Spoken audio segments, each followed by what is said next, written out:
Hello everyone, welcome back to another stream. Hope you're doing well as always. Mao, Alicia Register, Galamoth, Earthmine, Clown Scum, Florge Borge, Ding Dong, Blackman. Nice to see all of you again. So, yesterday on stream we actually only watched one video, but we still went over time looking at Quaylog's The Butterflies Keep Me Up at Night. That is definitely not what I expected going into it, because it's kind of like an abridged history lesson over the timeline of Elden Ring, which is always a lot to unravel, which is more or less why we went so long. So today I have 3 videos, which is like about the same runtime, all things considered. So we'll see like how this works out. I might be under time for tonight. I might go over again, especially since the last video might be about Godskins. All right, I thought my monitor died there for a second. So, the first video I want to check out today is going to be a little bit different from, the recent string of Elden Ring videos that I've been going pretty hard on, with one by Max Durat called The Most Underrated Video Game of the Last Decade. I honestly don't even really know how I feel about that title, just because I guess, like, really thinking about it, I probably haven't played a lot of games in the last decade, because I definitely played a lot more when I was a kid, and I'm certain there's going to have been games that I have overlooked for one reason or another, just like not hearing about it or whatnot. I remember when he was making his YouTube post and he was asking like what people thought was the most underrated game. I think in that YouTube post, it was a bit more vague and was kind of like more of the most underrated game of all time. And I didn't know how I felt about that question either, but like one title that popped out in my mind was The Guardian Legend for regular Nintendo. It's a game that very, very few people seem to know about, but I think it was actually really polished for its time. But anyway, it's not like it ever really had like super stellar reviews to begin with, but it's definitely one of my favorite NES games. Hey Tanner, nice to see you again. And Galamoth, yeah, The Butterflies Kept Me Up at Night last night. So the title was a little bit accurate there. All right, so after Max Durat's video, I figured we could check out the most evil characters of Souls genre. So this isn't necessarily limited to the FromSoft games, so there might be some surprise inclusions there. Yeah, I don't know, because there's kind of a lot of bad dudes in the Souls games. So like one of the ones that popped out to my mind would be like Pontiff Sulyvahn, but I think even by Dark Souls 3 standards, he's really not that much worse than anybody else. I don't want to say like he wasn't bad, but he's got a lot of competition for that spot. And I feel like the Healing Church in many ways is kind of a comparable, or maybe even a bit worse, because it's like less magic-y stuff in Bloodborne and a lot more gray ethics and the quandaries of combining ethics and science, and ethics losing out. Pretty hardcore there. Blackman says, other than New Vegas, Elden Ring is the GOAT for you for the most underrated game? I would definitely not say that Elden Ring is underrated. I could definitely see how New Vegas is a little bit underrated, but I think that's a caveat in that I don't actually think New Vegas is underrated. I think it's probably more overlooked, though. Yeah, Potato Poker said, didn't Aldrich eat children? I mean, who didn't in Dark Souls 3? Galamoth said, you don't know if anything will ever top Shadow of the Colossus for you. Do you mean in terms of like underrated games or just in general? And then, hey, Mr. Yada, nice to see you again. All right, so the last video that I do have on the docket is not actually the Curse of the House Murray lore video by Zyostorm. He wanted me to check out his Godskin one instead, so maybe I forgot to actually update my playlist, but I do have the video correct in my description here, so I'm going to go ahead and fix that here real quick while I remember. All right, what's going on, guys? Damn Zio, and that deep, buttery voice. Right. So that'll get fixed when we go to the next video and whatnot, so... All right, we should be good there. Galamoth says both. Okay. And then Amogus Arnolis, welcome into the stream. Nice to have you here. Clownscum says New Vegas is hardly underrated and you're a fan. Okay. Okay, I see what you're saying. Just talking about the best game of the decade. Understandable. Clownscum says favorite underrated game may be Sunless Sea. Hey, Oddspace, nice to see you again. All right, thank you, Arnolis. You have a good night as well. All right, so let's go ahead and dive on into the first video, the most underrated video game of the last decade. So I'm going to date myself because at first I was like, oh, Cave Story. I'm like, bro, Cave Story came out in like 2007. That's almost like 15 years ago, isn't it? I don't want to. Oh, 2004. It's been 20 years. Why? Why did I look this up? Okay. All right. So, yeah, I don't even know what I would consider the most underrated game in the last decade because my sense of time is vastly distorted, apparently. I feel like I should probably come up with an answer, but hold on. Let me get a time scope of what games came out in 2014. Because this might help me conceptualize things. Dark Souls 2 around that time? Damn. Yeah, I really just haven't played a lot of games this last decade.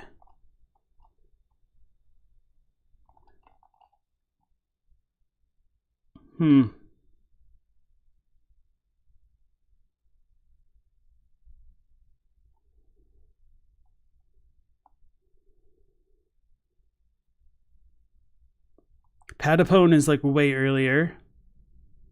Guitar Hero is definitely not underrated. Also came out way earlier. All right, yeah, I'm just kind of at a loss, guys. So I'm going to shut up and watch the video and lament my head in the sand, I suppose. Hey, Mao, nice to see you again.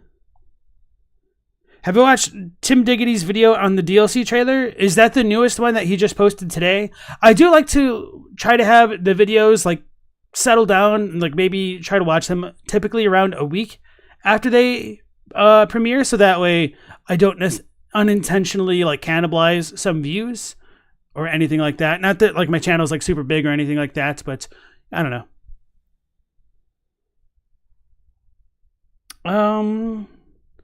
Alan Wake might be a good contender. I'm not sure.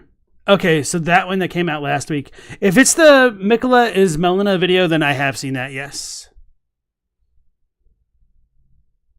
All right, too bad, Galamoth. We got another Godskin video at the end of the night, so get riggedy wrecked. What is the most underrated video game of all time? Which game has the Well, that's a different question. greatest split between artistic excellence and number of copies sold? Yeah, the underrated thing, like, really messes things up, because my knee-jerk reaction would probably be, like, Persona 5. But I don't really know. Quality versus sales? It would have to be an indie game, wouldn't it? So, like, I legitimately thought about saying something like Stardew Valley, but that probably came out. Oh no, I don't want to Google it. I don't want to Google Stardew Valley and find out how old it is. I'll shut up. V-Limit says Prey 2017 is a contender in your opinion. Bloodborne, I don't feel like that's underrated by any means. Mao says Fear and Hunger in all caps. Hollow Knight is a great game. I don't think it's underrated. I don't remember when Undertale came out, but I wouldn't be surprised if it's been over a decade at this point. Lisa? No, I mean, yeah, a lot of these games are kind of derivative. Yeah, that's my point, Pony. Yeah, the whole underrated aspect is really throwing me for a loop. Risk of Rain is a good one. I don't know if I'd call that like underrated. I think that one's just like more of a diamond in the rough, like a hidden gem. Because like the people that play Risk of Rain really love Risk of Rain. I really liked the first one a lot.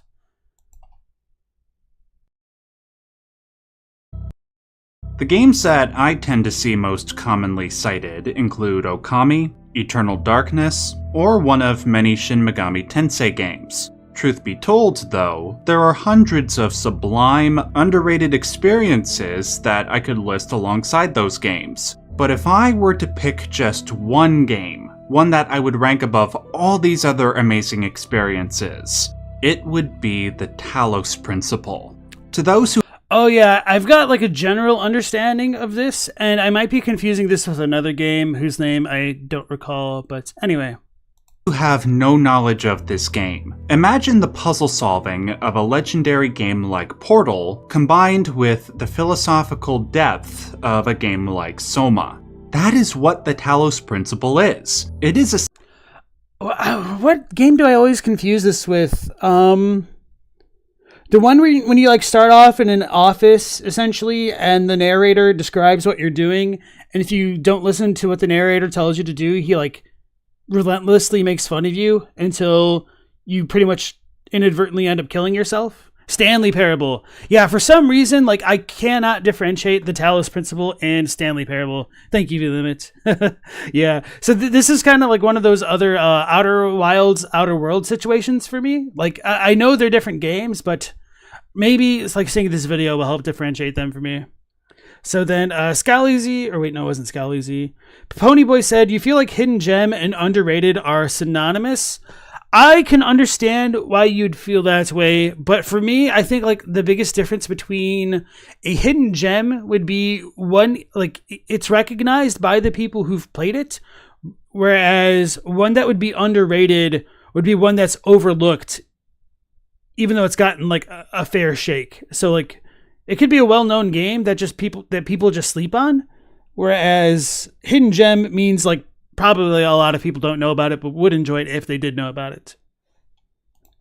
Synthesis of those two games and their quality. And I mean that more literally than you might think. After all, the story of both the Talos Principle and Soma are predicated on the same idea, that human consciousness can be reproduced via technology.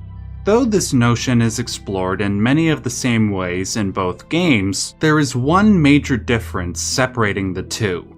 Soma explores all of the potentially bad effects of the replication of consciousness in robots, namely how it devalues human consciousness as something supposedly gifted to us by God, and of course, the cataclysms that tend to happen when humans play God. The Talos Principle, however, is the exact opposite. It provides a compelling argument that we should wholeheartedly pursue the creation and elevation of consciousness, be it through children or robots. Best of all, it doesn't lecture this truism to you. Instead, the combination of the game's puzzles with the philosophical messaging littered throughout enables the gamer to intuit that moral for themselves. The result is one of the most positive, optimistic stories I've ever encountered in any medium. One sorely needed in a world where the development of AI is advancing seemingly as fast as human pessimism.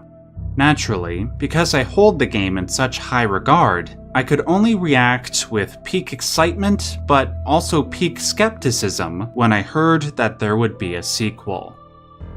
And I think, despite the Talos principle being so old, relatively speaking here, it's more relevant now than ever with the whole like advent of AI legitimately starting to replace people. Which I mean, it still has done that in the past, but it's kind of kicking it off into high gear in the past 2 years alone. While I could envision a sequel with better puzzles, I could not envision how the Talos Principle 2 could raise the bar story-wise, not just in terms of its philosophical sophistication, but how it could be more positive or life-affirming. Plus, the first game's story ended so perfectly that I almost didn't want it to continue. So, what did the Talos Principle 2 do in order to justify its existence? Yeah, so that's a pretty interesting case to make. I definitely can sympathize with Max and his feelings here, because in some ways I don't want there to be a continuation of the Bloodborne IP, but I am also a big enough fan of the game that I would support, a sequel or like a prequel or something along those lines, or just something completely set in a different part of that world, and I would be eager to play it nonetheless. But yeah, sometimes it's nice having a kind of self-contained story, and it becomes really easy to compartmentalize, and you could just kind of always take that narrative with you, and it could like stay a part of you, rather than having like a never-ending series of games that are like based off the same principle. So like one example would obviously be like the Final Fantasy games, all having like different stories and whatnot. But because of that, I feel because there's so many Final Fantasies, it kind of somewhat diminishes the uniqueness of each one, which isn't necessarily a bad thing. But I can understand not wanting more, which could kind of like tarnish the legacy of what you already had. So like, for example, I know like the FF7 remake games are pretty controversial, and like there's a bunch of split opinions about it in the fan community, but nonetheless, even like setting those ones aside, I know a lot of people weren't fans of Final Fantasy 13 and 13-2, and then even like Final Fantasy 15. So there's a lot of sense to this. Now, what else was I going to say about sequelitis, not winning things? Oh, yeah. Some like, for some reason, like movies stick out as maybe a better example of something that's underrated, but not necessarily, or maybe movies that are like diamonds in the rough, but aren't necessarily underrated. So I think a movie like Moon or Gattaca might kind of fit this bill, where I don't think that the movies themselves are underrated by those who've seen them, but a lot of people just don't know about them. Whereas I feel like a game, to me, or like anything that's underrated, means probably more like underappreciated, if that makes sense. Hey, Colovian, welcome back to the stream. All right, yeah, it's all good, Black Man. That's totally understandable. You'll eat a sandwich. All right.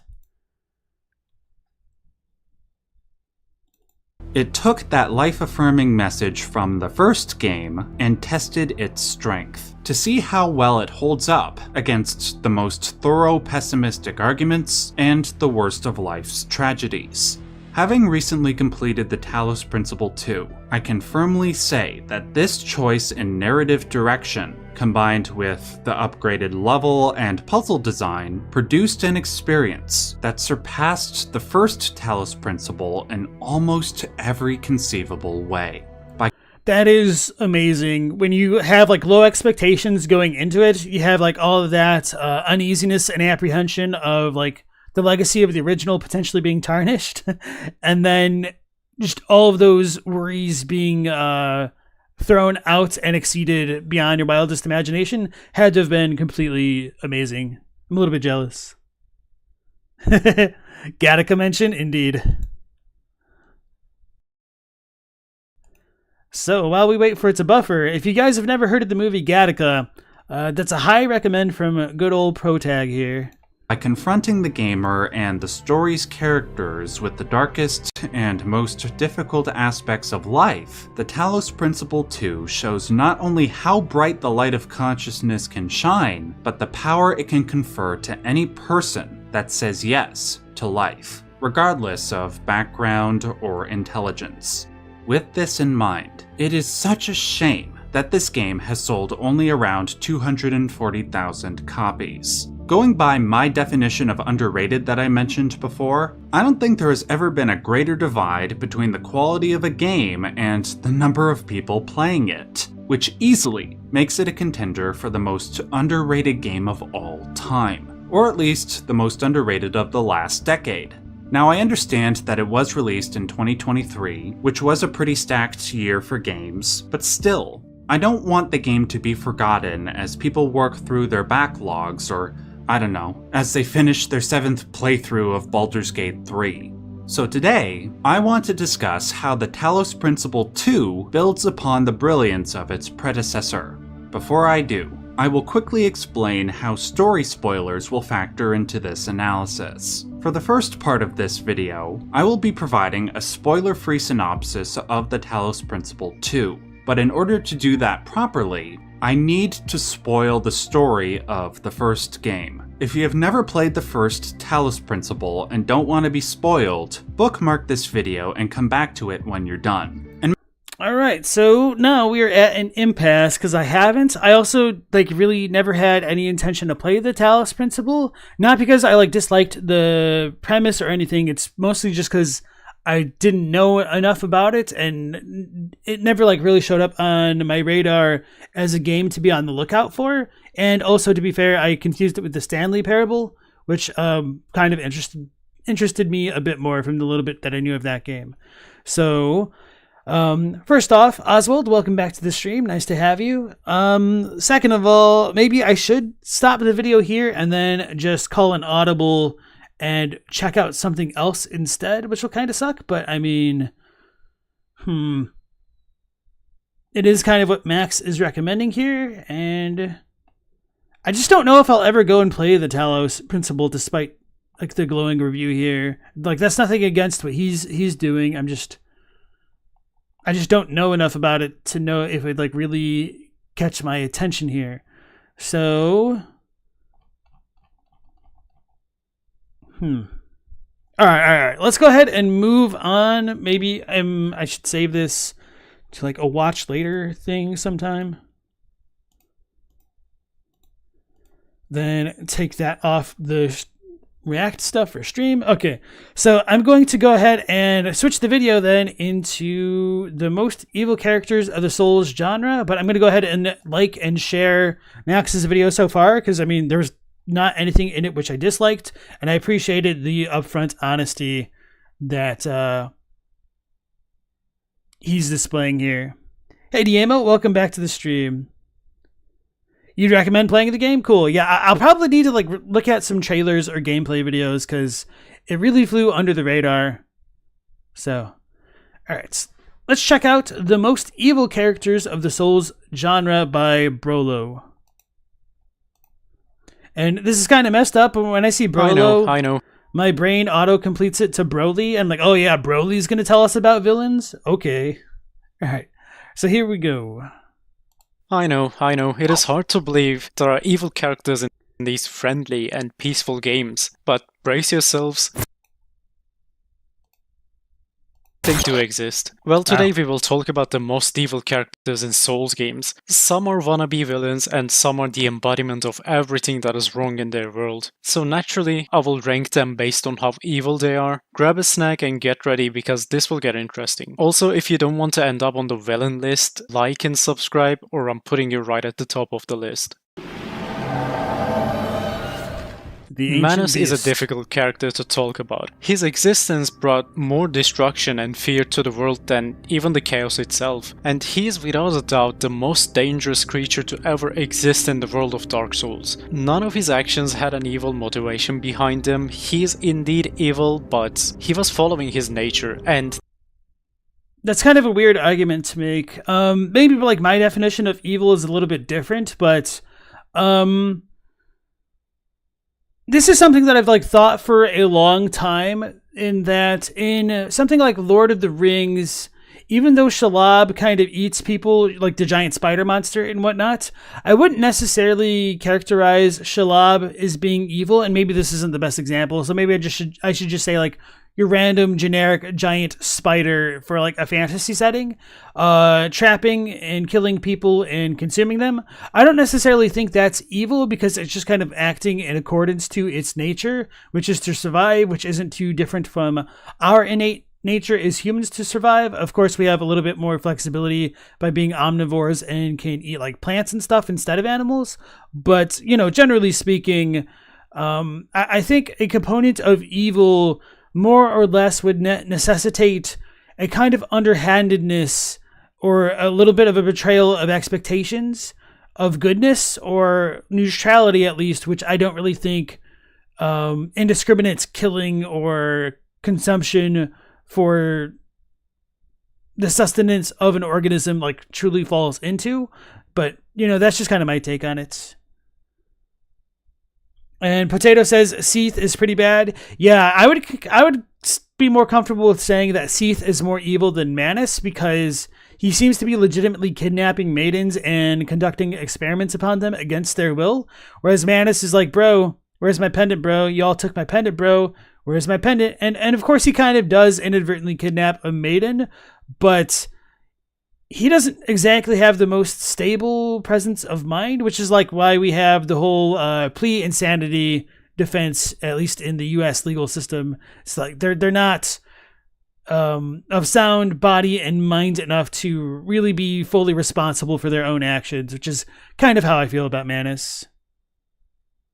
Yeah, Dylan says, you think this video should have begun with a definition of evil because you think it's not straightforward for From Software most of the time. Yeah, I think I would agree with that. And generally speaking, I don't like terms like good and evil because they tend to be thrown out a bit too flippantly, and they don't really take people tend not to take a really critical lens into like the motivations or circumstances of people before they make such claims. And so when terms like good and evil are bandied about so frequently, I feel like they kind of diminish the actual weight of the words, which is kind of where I'm being a bit of a stickler about this whole Manus situation.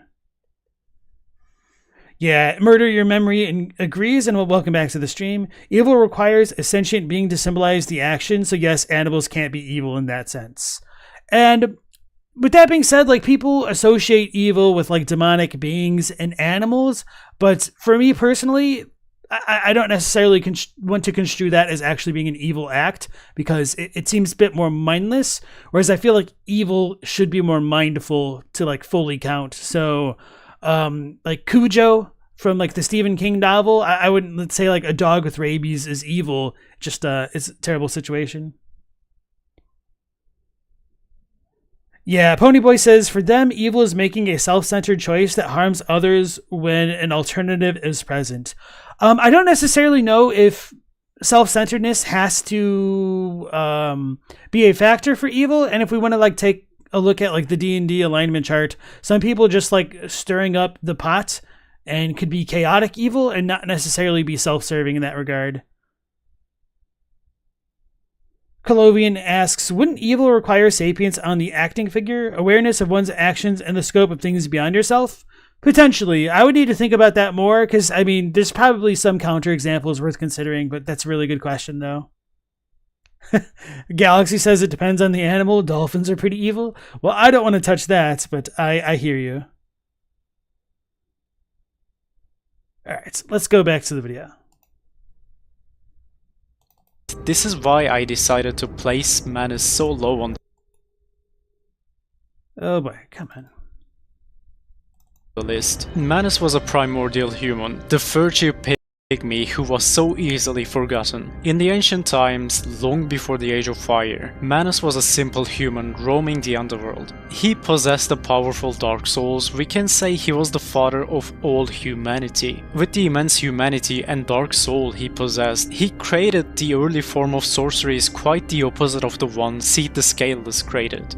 His sorceries were more primal, they were created by the manipulation of humanity. Manus lived a long life and died without leaving a legacy behind. The only thing he had was a broken pendant and also a wooden catalyst. At one point in history, dragons were slain and humanity spread across the world and created many new kingdoms. A human kingdom Oolacile was formed where Manus was buried. The Age of Fire started slowly fading, and as a last resort, Gwyn sacrificed his body to start a new Age of Fire. Yet the cycle repeated itself, and the second Age of Fire was also coming to an end. And as the world tried to figure out who was going to start a new Age of Fire, the primordial serpent Kate had other plans. Kate needed a champion to start the Age of Darkness, so he did what he does best. He picked yet another human kingdom to corrupt. This time Kate didn't want to rely on simple humans, so he traveled to Oolacile and convinced its people to resurrect a long-dead soul. Soon they resurrected Manus, but there was a problem. The Oolacile... I did space out. Did he put New Londo before Oolacile? Anyway, I guess that's not too important, but if he did, I would disagree with that timeline, but I'm just going to move on. Nobility robbed his grave when they first set foot on these lands. Manus realized his pendant was missing, so the search of his pendant drove him crazy, and his body was consumed by his dark soul. Manus unwillingly transformed into a deformed monster. His dark soul covered the entire kingdom of Oolacile and corrupted everyone within. The entire kingdom was turned into deformed monsters. They all lost their minds and they all went crazy in short time. Gwyn and the other lords were especially weak against the dark, so Manus was a direct threat to the entire Anor Londo. Manus all by itself could wipe out the entire race of gods and lords just by existing, and the longer he was kept away from his pendant, the stronger his dark presence became. Manus was a creature that could corrupt any human who was exposed to his soul, and he could simply wipe out the lords with his presence. Manus is a tragic villain because he didn't wish to be resurrected, yet he was brought back to life and pushed to insanity after losing the only valuable thing he possessed. Yet regardless of his power, I decided to put him so low on the list because not only he didn't deserve his fate, but also his actions were not his choice. Yes, he could destroy the entire world, but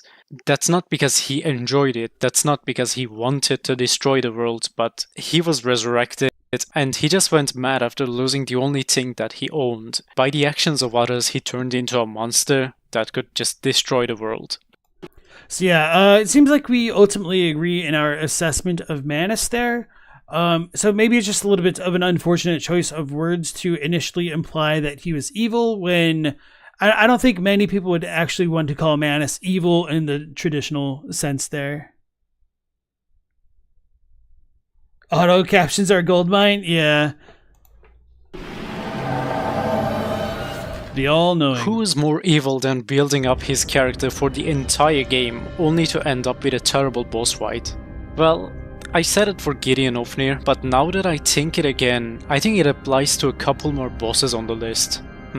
Well, Gideon Ofnir holds the great rune of sheer disappointment anyway. He's so underwhelming as a character that he even fails to be a remarkable villain in his game. But he's a villain nonetheless, so let's figure out why this loser is evil. Gideon Ofnir is the leader of the Round Table Hold. He is yet another Tarnished wishing to become the Elden Lord. While he doesn't say it directly, his adopted daughter Nepheli quotes Gideon a couple times in her questline. Gideon puts his knowledge... Now that I think about it, like Gideon leading the Round Table Hold, is that entirely self-proclaimed, or is this like a relic of a history which kind of predates all of the current Tarnished in the Round Table Hold? And if so, like, I'm curious how that culture started and continued and potentially changed throughout the history of the Lands Between. That isn't like the biggest deal, but I've just kind of never wondered it before, and this kind of got me thinking just now.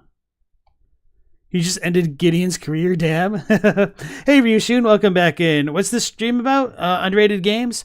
So that's what it was at first, but then it turned out to be all about the Talos principle, according to Max the Rat. I'm like, well, I haven't played it, and then he told us to not watch his video if we haven't played it, and don't want to get spoiled for the second game and first game, so I was like, okay, maybe I should end up skipping it as well. So now, we've transitioned into the most evil characters of the Souls genre.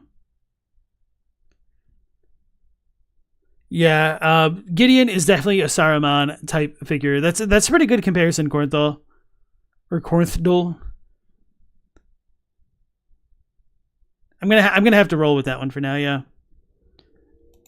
Knowledge about anything, his spies roam the lands between day and night to gather useful information to help Gideon Ofnir achieve his goals. He connects with two fingers to learn Marika's secrets and makes up his mind he has to be the Elden Lord. He will manipulate and use everyone in his path to become the Elden Lord. He adopts Nephili because he believes a naive, loyal barbarian will greatly help in his cause. He sends his spy network to find the locations of demigods he has not yet found. In search of Erdtree, he kills an entire village of Albinarics, and then he sends the edgelord Ansha after you to grab the medallion. Gideon pretends he didn't send an assassin to kill you, but with his assassin gone, Gideon decides to use Tarnished as a step to reach the Elden Throne. Throughout the journey, his spies follow Tarnished from a distance. Gideon is nowhere near as powerful as many other villains in Souls franchise, however he makes it clear that he will use anyone and kill anything in his path to become the Elden Lord. He ultimately fails and is killed by Tarnished, but he leaves many villages razed and many killed up until that point.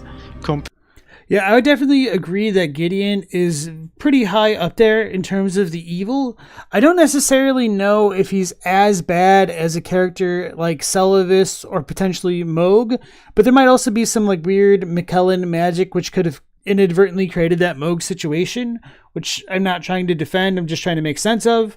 And so obviously this kind of genocide is super bad, but like the weird thing about like ethics, it seems, is that murder isn't necessarily as bad as other kind of like crimes, relatively speaking. So what I mean by that is there's like degrees to the acceptability of murder, which is kind of really messed up when you think about it. So, for example, like killing somebody in self-defense is generally regarded as unfortunate, but okay, mostly, you know, depending on their circumstances there. But killing somebody for an ideological reason can actually also kind of be okay depending on the circumstance, or at the very least, it's not as bad as other forms of murder and genocide. So, two terrible examples that I'll bring to just kind of like highlight what I mean by that, and this is kind of messed up, but I'm just trying to highlight it because it's messed up, is that Stalin actually killed, I think Mao also, at least Stalin definitely killed more people than Hitler, but he didn't necessarily do it for the pretenses of like racial purity or anything quite similar to that, whereas Hitler was racist, and people condemn Hitler a lot more than Stalin, even though Stalin killed more people. And I'm not trying to defend either one of them by any means. Like, what they both did was absolutely terrible, but it is kind of interesting to me that numerically Stalin killed more people, but Hitler is regarded as worse, which implies to me that killing people for ideological or political means isn't as bad as like racist stuff, if that makes sense. And so those would be like way further down the line of evil than like murder in self-defense or like protection of another.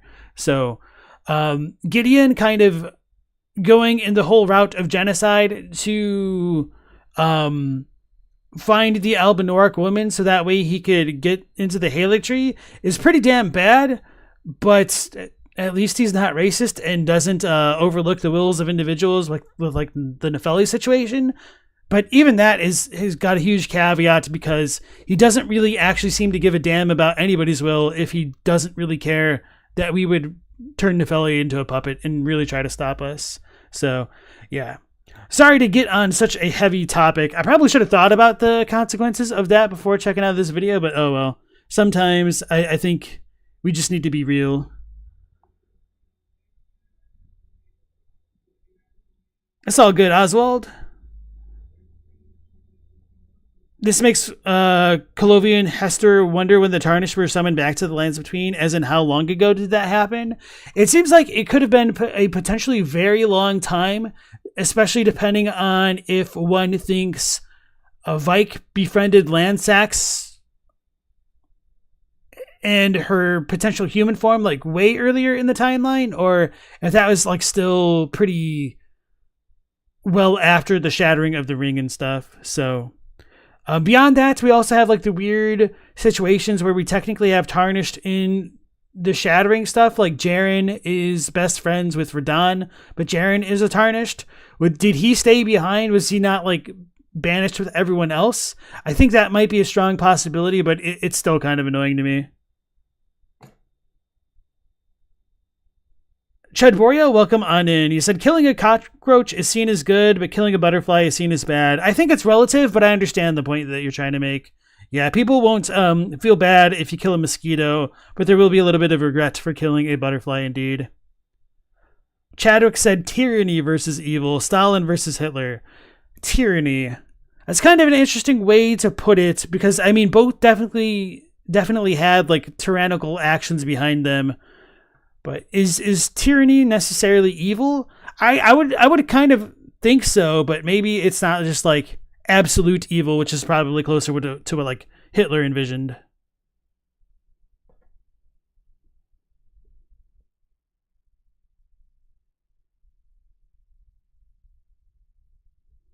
Corin said, Stalin killed millions of Jews as well. You'd say that because he was on the side of the victors, his PR was better at the time. That's probably a really good point. I don't know like a ton about Stalin, but as far as like the history books are going right now, the PR is that Hitler was worse because of his ideology more so than like the numbers is kind of the point that I'm trying to make.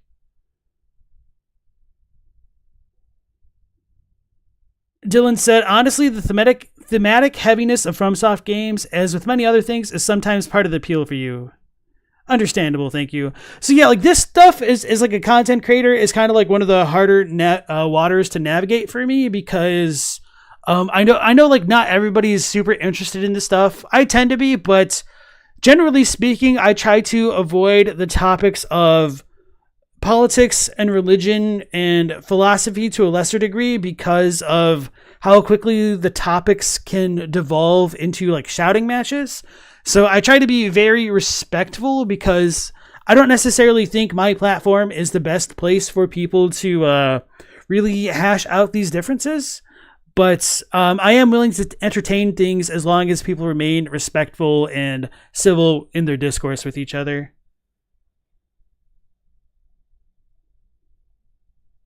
Any plans on a playthrough before the DLC? My Hollow Knight playthrough was fun. Top-notch voice acting is very much appreciated. Thank you.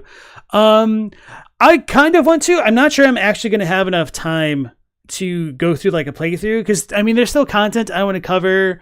I've thought about it, but if I did do a DLC playthrough, it'd probably be after the final shape. So I would say like probably starting June 6th. And that would only leave me like essentially 14 days or 2 weeks to go through the game on a lore playthrough, which takes a lot longer than a normal one. Because 14 times 3 is 42 to like, let's say 50 hours of play, which is definitely enough to get through like the main segment of the game if you're just kind of focusing on the game and you know what you want to get. But that is not the ideal situation for a lore playthrough, I think. But maybe I should just try to power through with it anyway, because this will be like the last lore playthrough that one can make before the DLC drops and changes everything. Oh yeah. Well, okay, Yushin says we should talk Britain too if we're going at it. Over 100 million people killed in India. I think to a certain extent that is somewhat of a fair comparison, but I don't know how fair of a comparison it is, because I don't know enough about British history to compare the genocides to the hands of the Empire as a collective versus kind of the more cult of personality, individual-based countries. What's the word? government of like Stalin and Hitler specifically.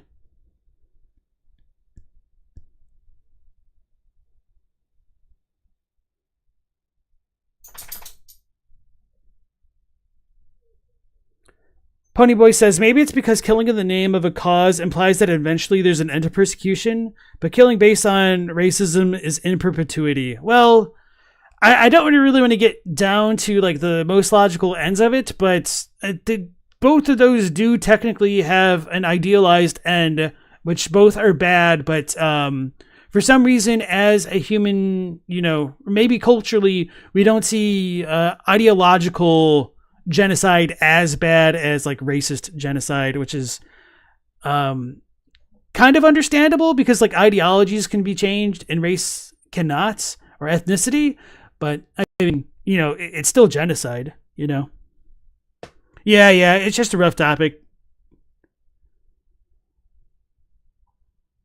Yushin says that the British Empire's numbers are bigger than Hitler, Stalin, and Mao combined if you take their higher death estimates. And maybe this kind of like ties back into what we were just talking about, that I don't know if the British Empire's stuff was done ideologically or genocidally, or more likely to have been done capitalistically or exploitatively, which is kind of seen as less bad to be frank there. Regime, yeah, that'd be a good word. Oh, you heard the doggy with his collar.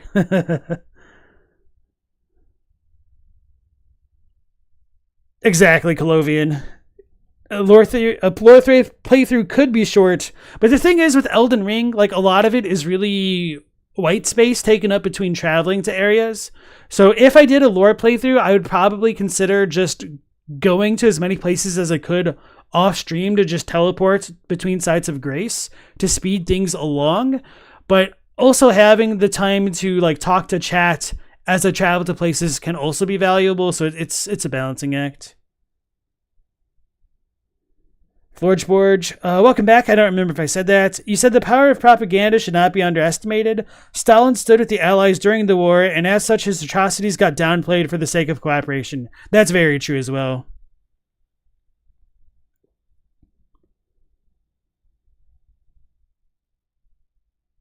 Alright, let's go back to the video and maybe get away from the super heavy aspect of the topics. But by the way, guys, I definitely appreciate the measured criticism and like the comments here. You guys have been respectful, which is all I could really ask for, and have like taken this critically and honestly, which is something I truly enjoy and appreciate.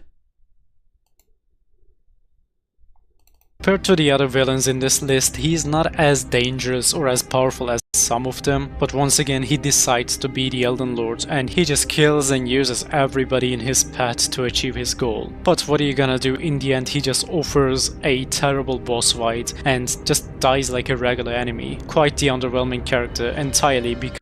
So speaking about like Gideon, it feels like some of the disappointment is that he does all this evil stuff and isn't like powerful enough to like walk the walk. So it almost seems in some ways that his actions could be more excusable if he was more of a badass, which is just kind of, that's kind of really messed up, is kind of the impression that I'm getting from this.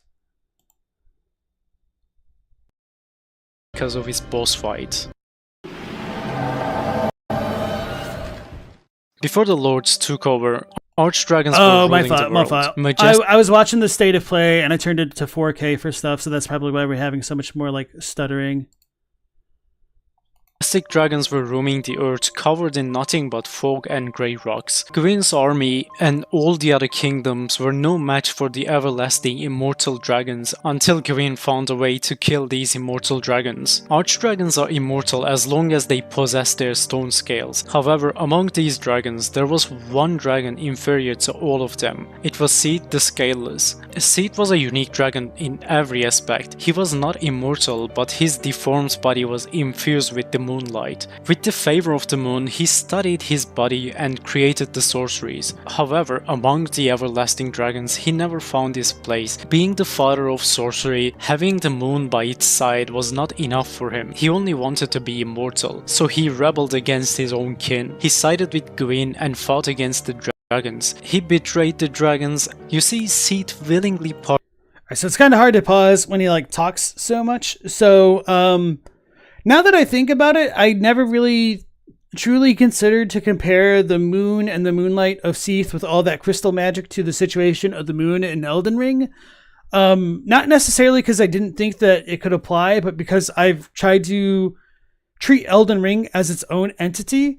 And I think part of the rationale for why I was treating Elden Ring so deliberately separately from the other games would be, as soon as I saw the ancient dragon in the first trailer of Elden Ring grasp onto a bolt of red lightning, I'm like, oh, okay. So they definitely want us to get the feeling that this is not Dark Souls anymore if a freaking dragon can use lightning. Since for anybody who was unfamiliar with Dark Souls, lightning was the dragon's canonical weakness in that game. And so a dragon harnessing what had been historically its greatest weakness was kind of an oh crap moment when you saw that trailer for the first time.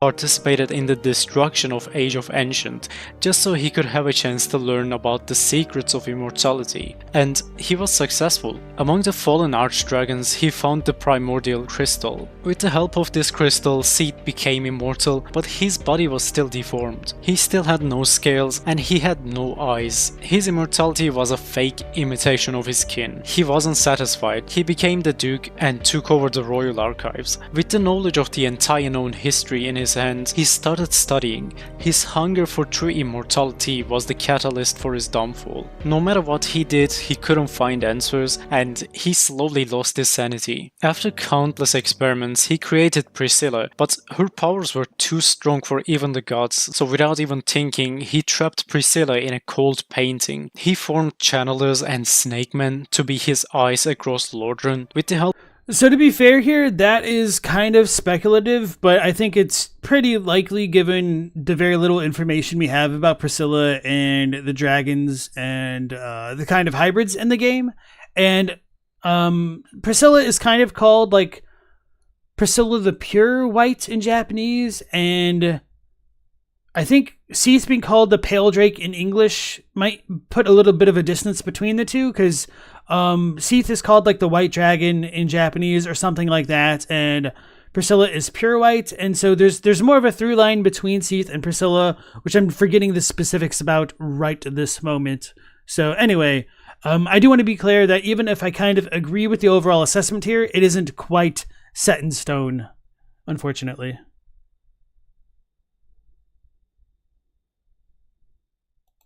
help of his newly created army, he started kidnapping and enslaving people. He would kidnap maidens, pygmies, pretty much anyone defenseless, and then he would lock them in the secret chambers of his archives. Throughout his life cycle, he locked countless humans to experiment on their bodies just to imitate the rock scales of archdragons. As the time passed, he lost his sanity entirely. He had no intentions to stop until he could recreate the stone scales of dragons. He went so far to even kidnap the holy maidens of Gwynivere. Seeing Seath was all lost, Gwynivere decided to lock Seath with a holy barrier. Seath is a character who was entirely blinded by his goal.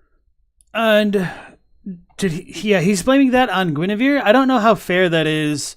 It's also been a long time since I've played it, so I guess the Duke's Archives, that is locked off before you face the Gwynivere illusion.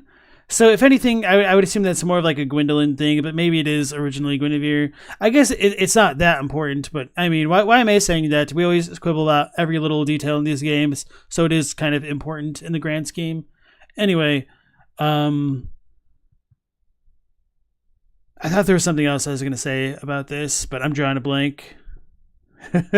Trying to debate the potential evilness behind Vader in chat right now. Good luck with that.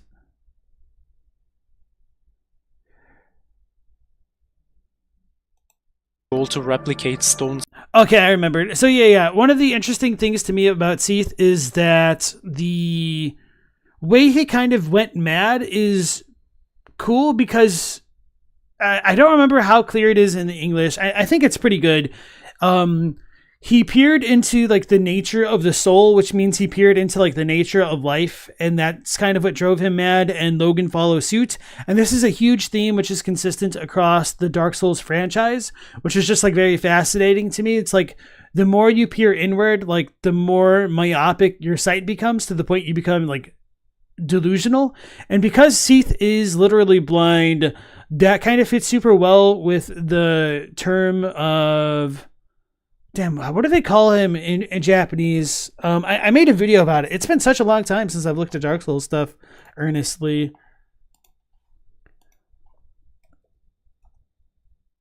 Moshu. Okay, yeah. All I can think of is Moja, as in hollow. So one way that they describe Seath, and I can't remember the item description off the top of my head, I'd need to look it up, in Japanese, is that he's Molshu, and that shows that he's blinded by this ideal of becoming immortal, which is why he's researching the Dragonstone Scales of Immortality, as he's not Brawly, not Broly, Brolo, as Brolo is saying. And this kanji in particular, or this kanji combination in particular, is fascinating to me because there are the Buddhist connotations of somebody being attached to the world, which is exactly what Seath is. He doesn't want to die and leave the world, but this kind of attachment also is meant to literally / figuratively / metaphorically cloud the sight. And because Seath is blind, you could say that he went blind in pursuit of trying to attain everlasting life, which is kind of the opposite of the way that it's supposed to work in Dark Souls, where you're kind of supposed to attain nirvana and let go of your emotions to free yourself from the cycle of life and death, which is kind of how one would attain immortality. But the kicker is, if you let go of your emotions and whatnot, you're also letting go of the self, so you cease to exist, but it kind of still attain that immortality in a broader sense. So Seath going mad is kind of predestined or predetermined, I suppose, because you can't grab onto life forever. Alan Watts has a wonderful series of talks about Buddhism, Shintoism, and Eastern religion in general. And one of the ways that he compared the kind of idea of nirvana would be that if you're trying to hold on to life, you could compare it to the idea of breathing. In order to live, you need to first inhale, take that breath in, let it flow through your body, and then you exhale. But if all you ever try to do is inhale to keep taking it in, you will reach a point where you can't take in anymore, and you'll either like die or explode. And the whole point of nirvana is to blow out and let go, and that's how you will like essentially free yourself of worldly attachments and be able to leave the cycle of samsara, which is rebirth. All right. Hey, Aina, nice to see you again. So as far as the lyrics for Lawrence, I'm kind of highly skeptical of all of them because we've been shown time and time again that the so-called Latin lyrics for these games are not very reliable. But I don't remember if there were some of the cases. I don't remember what cases did have like legitimate Latin lyrics, and maybe Lawrence counts. So I'll just leave that there for now.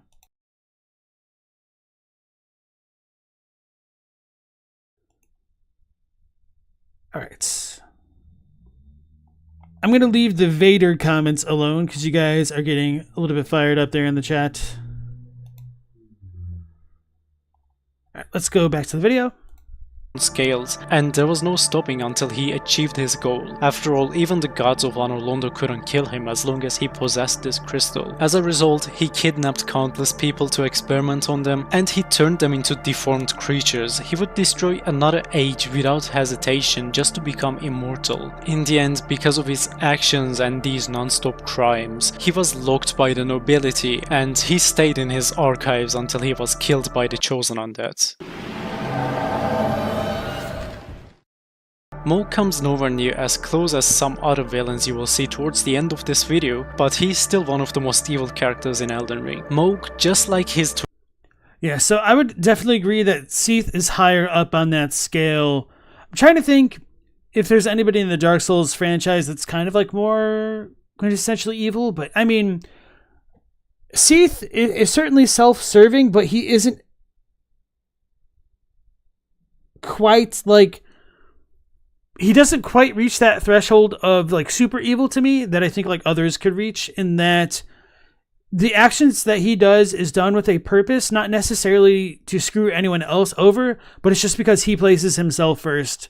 And that might not make a ton of sense if you guys don't have a counterexample of somebody that's like super evil for just like evil reasons, but we might get another example of that further on down the list. So I'll just kind of leave that alone for now. Murder Your Memory says, you don't think anybody in the Soul series is comically evil? You think most of them are tragic figures. Yeah, I agree, which is kind of why it's hard for me to think of like who would be the most evil, which is kind of why I was interested in this video to begin with. Hey Pigsy, nice to see you again. You think we're gonna get more Mohg stuff in the DLC? I don't know. Like I would like that, but I'm a little bit skeptical after Miyazaki said a lot of the stuff from the base game isn't necessarily going to carry over, at least as far as the NPCs go. But I really would like the idea to get fleshed out that perhaps Mohg got inadvertently shriven by Miquella's actions and kind of got turned into essentially a really messed up golem for Miquella.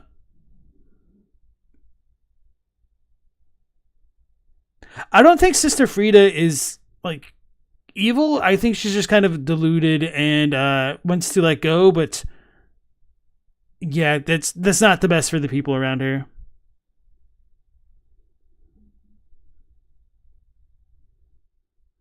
I think what's his face? Volnir might be pretty evil because he just kind of like grounded all these kingdoms to dust because he wanted to be last of the dead. But I think that stuff is more limited to the Japanese. But I think Sulyvahn or Aldrich would definitely kind of be really high on that level there. Murder Your Memory says Patches is evil. He is chaotic neutral.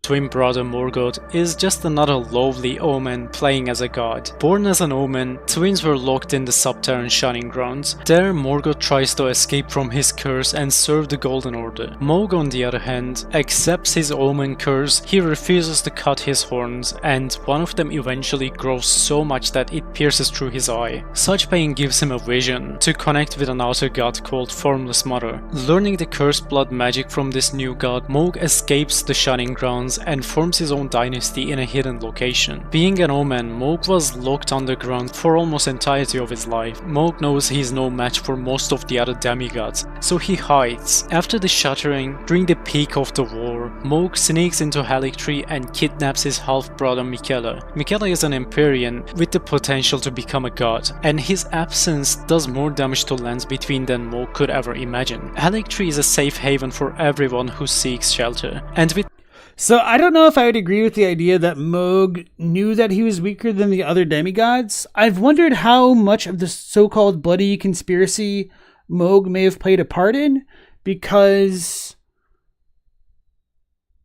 if we do have that like legitimate chance that Mohg got messed up by Miquella screwing up his like love shriving or whatever you want to call it, then there might be the possibility that they could have been working together and things went awry later on, which caused Mohg to go do whatever the hell he did with the cocoon thing. But yeah, there's just so little detail about the motivations for these characters that it just kind of slays me. It's kind of like my biggest complaint about the lore of Elden Ring so far, because we know so much about like what happened individually, but we don't really know the whys of these events and how exactly they're meant to be tied together, which I feel is maybe almost like the opposite problem in Dark Souls to some degrees. I don't know.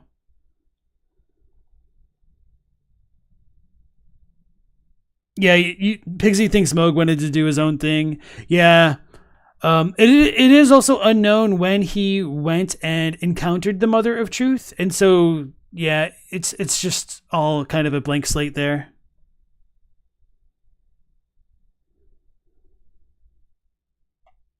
And then, Okiman, nice to see you again. You had some interesting comments in that You said, Gwyn is interesting because while it might be selfish to hold on to the Age of Fire so tightly, it's also selfless in a way as he gives his own life and splits his soul to the people he cares about. Yeah, so I know it's a pretty big meme in the lore community of whether or not Gwyn good or Gwyn bad, but I feel like it's a bit more nuanced than that, and I kind of feel like he's more tragic of a character.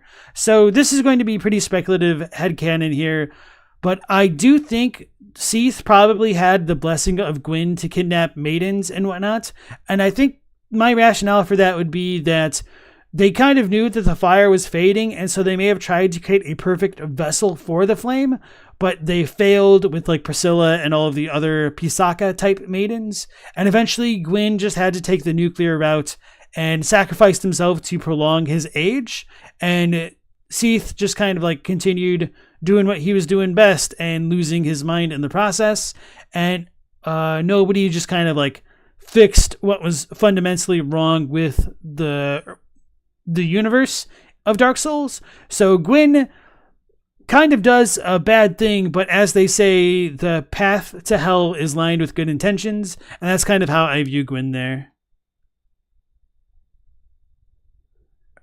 All right, let me try to do this. Damn it. Thank you, Kolovin. All right. I'll try to remember to look that up later. Or I mean, look at it later. I already Googled it. Ryushin says, to be fair, Gwyn was willing to literally burn himself to death. He felt more like a tragic character that couldn't bear the thought of going into something he didn't know or own. Yeah, that's kind of my read as well, a little bit. He put his money where his mouth is. You gotta respect that.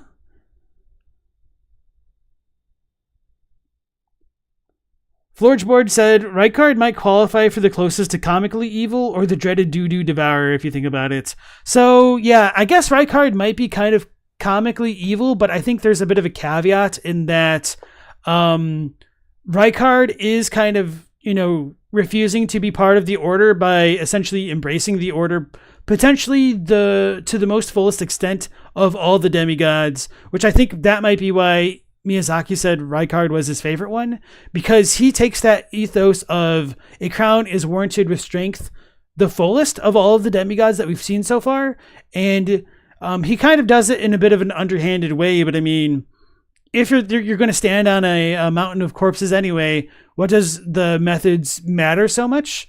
Obviously, that's a bit of a very reductive take, and there's definitely many reasons to say that the methods matter in the way you get on top. So, take that with a heavy grain of salt. But as far as like the meta-ethical principles of the Lands Between were governed by whatever Rykard was doing wasn't really all that blasphemous when the gods did that stuff themselves to get to their positions, essentially.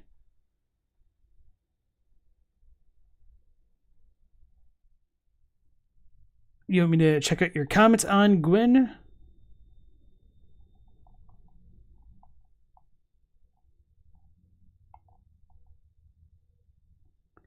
Florgeboard said, Gwyn was definitely extremely selfish, dooming the world and its inhabitants to an inevitable ashen wasteland, simply because he didn't want to give up his age, even all his gifts were to keep tabs.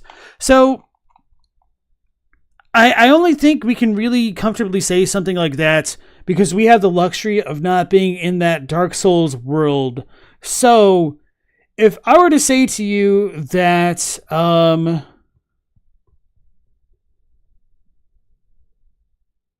yeah, it's just kind of a stupid attempt to try to like tie this into a real world example. I was going to try to say like, if you don't press this button, a nuclear bomb will fall and wipe out life. Like who would not press that button or whatever I said. Anyway, let me just try to think of like a better example, or maybe I'll just stop with examples and like pontificate about the nature of Gwyn's choice to begin with. So, I don't think Gwyn had the luxury of understanding that there was going to be a something after the Age of Fire if it returned to darkness. He probably only ever saw the darkness as it pertained to beings like dark wraiths or just like the dark in general consuming things, which is, not the best PR job that the dark could have done for itself to campaign on an election of return to dark, return to dragon. So I definitely do not begrudge Gwyn for fearing the dark and wanting to prolong what he believed was a legitimate age of fire and life. But as we continue through the series, we learn more and more that it isn't necessarily good to indefinitely prolong an age, which kind of goes back to that example of I was talking about earlier with breathing in and breathing out, where if all you do is breathe in to maintain your life, then eventually you're going to reach the point where you either pass out or like worse. And that's kind of what's going on with the Dark Souls world there. Hey, Yamar Ben Israel, welcome on into the stream. Yeah, we've definitely touched on some of that already. Yeah, Okiman said, it's like thinking about a world without the sun and how we'd have to adapt to something like that. Yeah, so if you want to compare it to the sun or like the galaxy or just like the universe in general, like, would you rather the sun be there tomorrow, or would you be fine with there being no sun tomorrow if it meant some indiscriminate form of life could exist somewhere else in the unstated future? It's kind of like an impossible question almost to ask of somebody like Gwyn, considering their situation, which is why Ludleth tells us in Dark Souls 3 he thought turning his back on the world and letting the fire fade would be a betrayal, and so he chose his choice with pride, but he wouldn't begrudge us if we did decide to betray everything as well. And that also ties into like what Aldia talks about in his search for a path beyond light and dark and shadow and whatnot.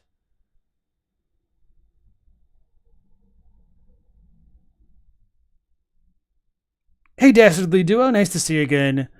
You'll never blank Gwyn the benefit of the doubt. He'll never give Gwyn the benefit of the doubt. He killed the dragons, allowed people to be kidnapped and experimented on, enslaved and entrapped an entire city. Oh yeah, no, he did definitely do a lot of super bad stuff. But as far as like linking the flame goes, I would say that I can understand his motivations for that specifically. Oswald says, in the spirit of wild speculation, where do I stand on the intent of Miquella? Will he ultimately screw us over, or will he be helpful through and through? The reason why I laugh is because it's kind of funny to imagine a truly friendly and helpful character in a FromSoft game that is not like horribly crippled like the Chapel Dweller in Bloodborne. So we could be in for a treat and a mild surprise that Miquella could be a legitimate good dude, but I also think it might meant to be significant that we're told in multiple items, at least one item and that kind of cryptic message in the first story trailer, that there's nothing more terrifying than the way he contrived to clean the hearts of men. So even if Miquella is a quote-unquote good dude, he might not always do the nicest of things to accomplish his goals, which honestly speaking wouldn't be out of character for anybody in Elden Ring, especially when we compare Miquella's situation to Ranni's situation, with how each are supposed to be raised to the status of Empyrean, perhaps.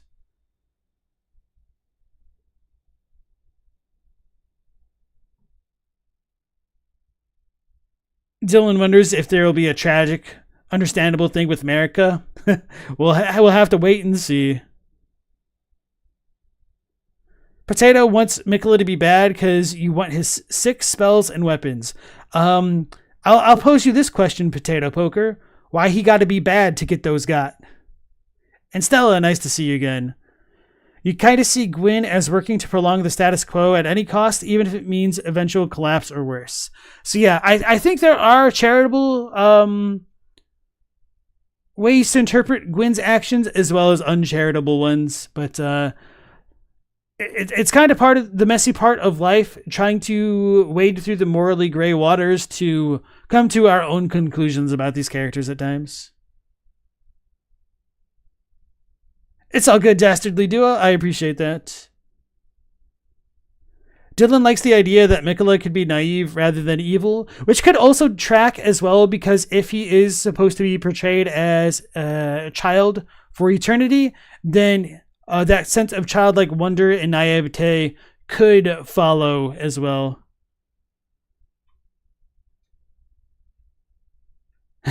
Chadwick said Gwyn was kicking the can down the road. And yeah, Eladelia brings up the quintessential thing that I like to bring up, which is why I said the other stream that I would probably say the suspicious beggar in Bloodborne is my husbando, in that the player character of Elden Ring is a mass murderer. It's worth keeping that in mind. So it's kind of rich for all of us to like judge the morality of the characters of these games, but I have a feeling that we don't have our hands cleansed of virtual blood ourselves, so maybe we should keep that in mind. All right, so great discussion so far. Let's go ahead and dive on back into the video.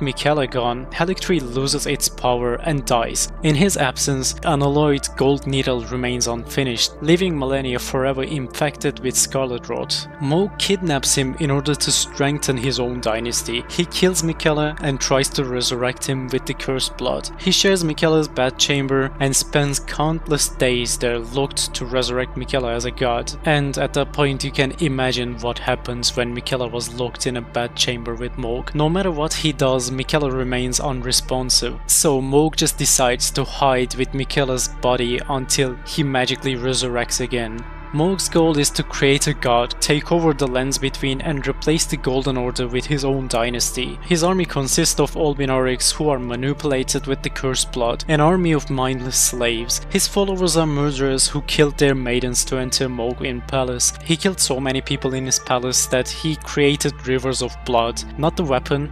I'm talking about literal rivers flowing with blood. He is an evil force who will kill all who stand in his way. His story ends at the hands of Tarnished, however Miquella's story continues. Will he ascend as the evil god Mohg always wanted, or will he cleanse from the cursed blood and ascend as a pure new god? These are questions that will... So I don't necessarily know if Mohg wanted Miquella as a quote-unquote evil god, or if he's just saying that Miquella would be an evil god by the virtue of his ascension there, so maybe that's a little bit vague.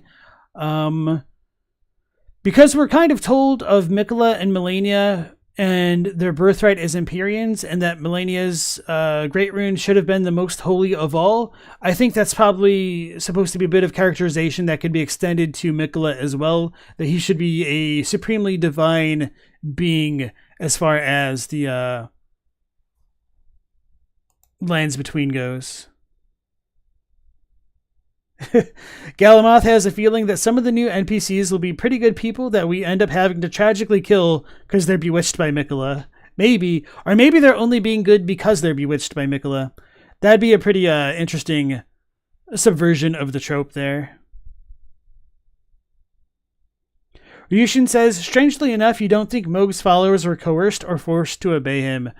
Yeah, I don't really know either, because we got a bunch of passive boys just kind of sitting down being sad, but that doesn't necessarily mean that they were coerced there.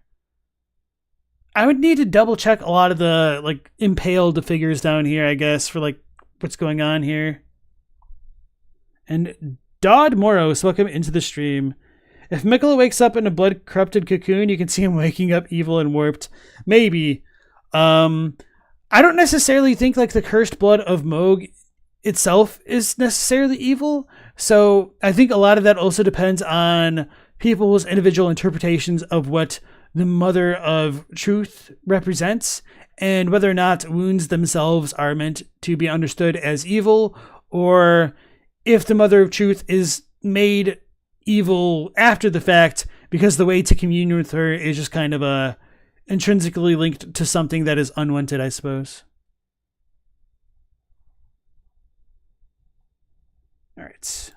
Will hopefully be answered in Shadow of the Erdtree, but we will have to wait until expansion is out.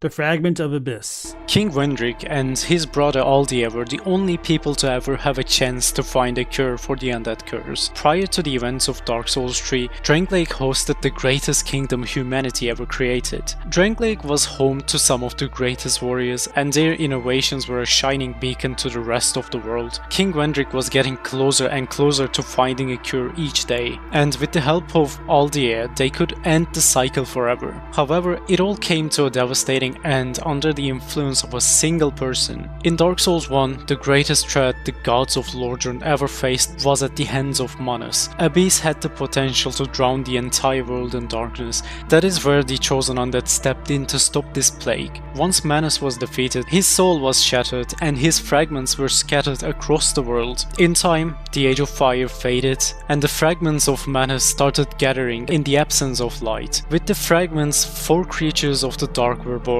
Nadalia, Elena, Alsana and Nashandra. Nashandra was the smallest of the fragments, so he was the first to combine all of her fragments and be born. Knowing she was the smallest of 4, she yearned for strength, and her unending hunger for power brought Drangleic to ruins. In the shape of a human being, Nashandra arrived at Drangleic all by herself, and in no time her unmatched beauty seduced the King Wendrick. Soon after, she was his queen.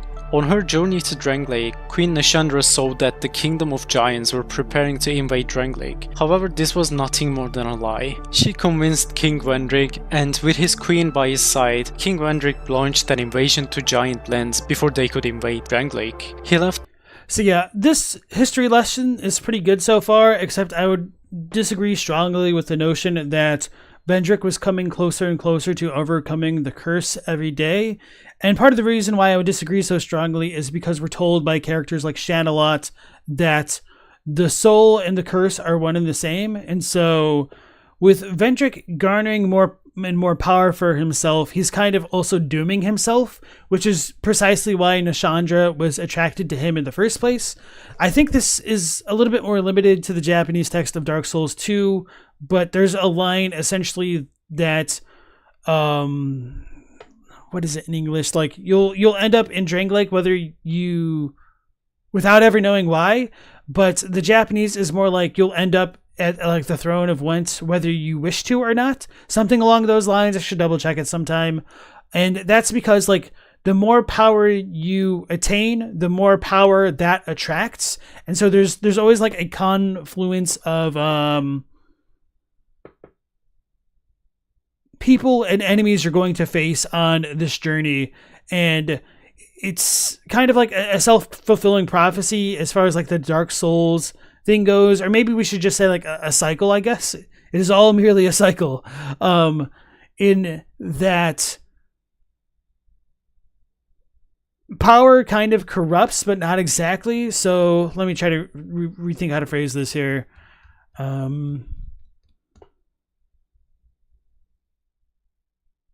Okay, yeah. So you need, people believe you need power to overcome the undead hollowing curse, but no matter how much power you attain, you can't overcome the curse, which is why like Gwyn didn't overcome the curse, although he wasn't necessarily affected by it. But anyway, it's why nobody's done it in the past. I really don't like what they did with the endings of the DLCs in Dark Souls 2, where you can kind of sort of overcome the curse with the stupid crown, but only for yourself, and not really, because if you take it off, then you're boned. So there's a little bit of a loophole there, I guess. So anyway, that's just kind of why I would disagree with the idea that Nashandra took him away from the right path. Like, Nashandra is a byproduct of the path that Wendrick was on, and if it wasn't Nashandra, it would have been something else. So, like, pretty much the only thing Wendrick could have really done to avoid the Nashandra situation would be to have had the strength to make the choice to link the flame for himself, or to have the strength to make the choice to, like, essentially feed the flame to Nashandra and let darkness cover the world. But he does neither, which is why he's hiding in the undead crypt, and why Aldia says he's waiting for somebody to make that choice. So, Puzzleheaded, nice to see you again. And then friend Alex, welcome back to the stream. Ayinat said, you wish we had an option to explore the world without killing. So you can potentially do pacifist playthroughs of Elden Ring, especially when you have spirit summons to work with. I considered doing that for like the stream before the DLC, but I just don't have enough time, and I don't have enough game knowledge to make it work right now.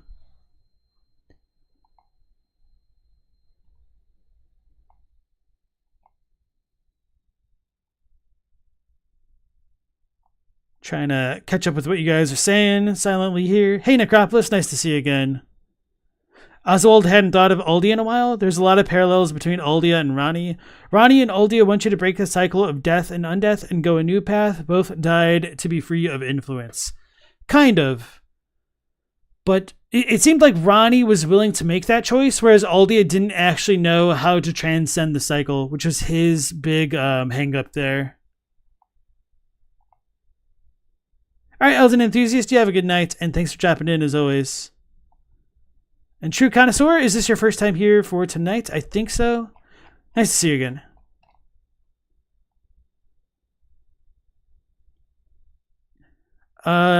Yushin says Vendrick was never on the right path. There is no path, like Uldia says. Kinda, yeah.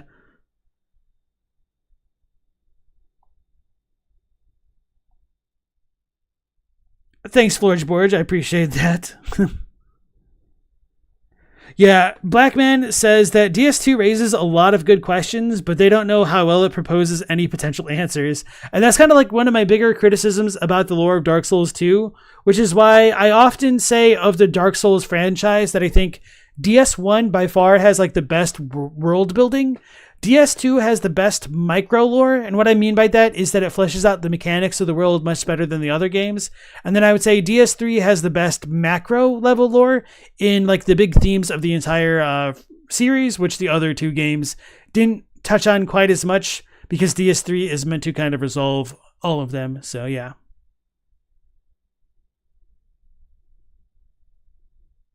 Eladelia spitting some fire here, saying, it's not a pacifist run to use minions. It's just a Gideon Ofnir playthrough. Oof, ow. Well, is it really a Gideon Ofnir playthrough if you use Latenna or the Albinorix yourself? Florgeborge likes to believe Uldia eventually found a way to supersede the cycle, which is why we never see him again. So, do I want to bring it up? No, it's probably better to just let you guys chill with the thoughts that you've got for now.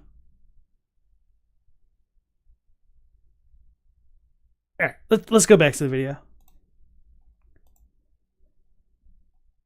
The kingdom of giants in ruins, he killed as many giants as he could, and he took many of them as slaves. Nashandra was successful. She tricked King Gwendrick and claimed these giant souls. With these souls, Gwendrick created many golems to build a castle for Nashandra. Soon, Nashandra was the queen of Drangleic Castle, with an army of golems in her hands to command. However, her hunger for power didn't end there. She misguided Gwendrick once again and sabotaged his studies on the undead curse. Later, she weakened the Age of Fire by forcing firekeepers out of their posts. This peaceful age was coming to an end when King Gwendrick's soul caught the undead curse along with his entire kingdom. As if the undead curse wasn't enough, giants launched an invasion to Drangleic in order to save the captives. Seeing all the enslaved giants were slain and turned into golems, the remaining giants were furious. They brought total devastation to the already weakened Drangleic, and if it wasn't for the bearer of the curse defeating the giant lord, Drangleic was going to be entirely destroyed by these giants. King Gwendrick finally saw the true identity of Nashandra. However, by this point, Gwendrick had lost his entire army, his strongest warriors, and his former glory. He had no way to fight back against Nashandra, so he locked himself in the only place Nashandra couldn't reach. He spent rest of his days in the undead crypt. He was the only king who came so close to curing the undead curse, yet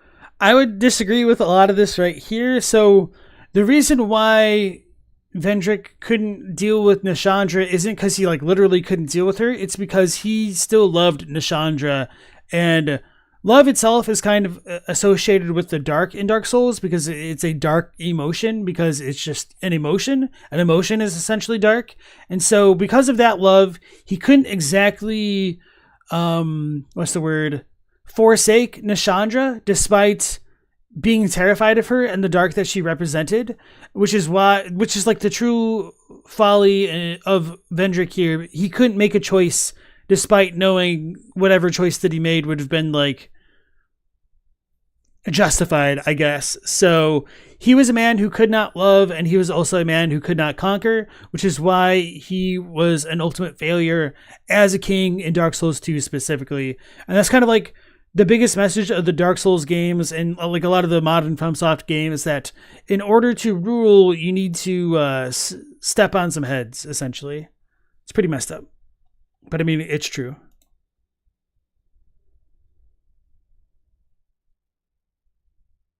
We got Mr. Lukewarm take here for Oswald. That's messed up, Floorboard.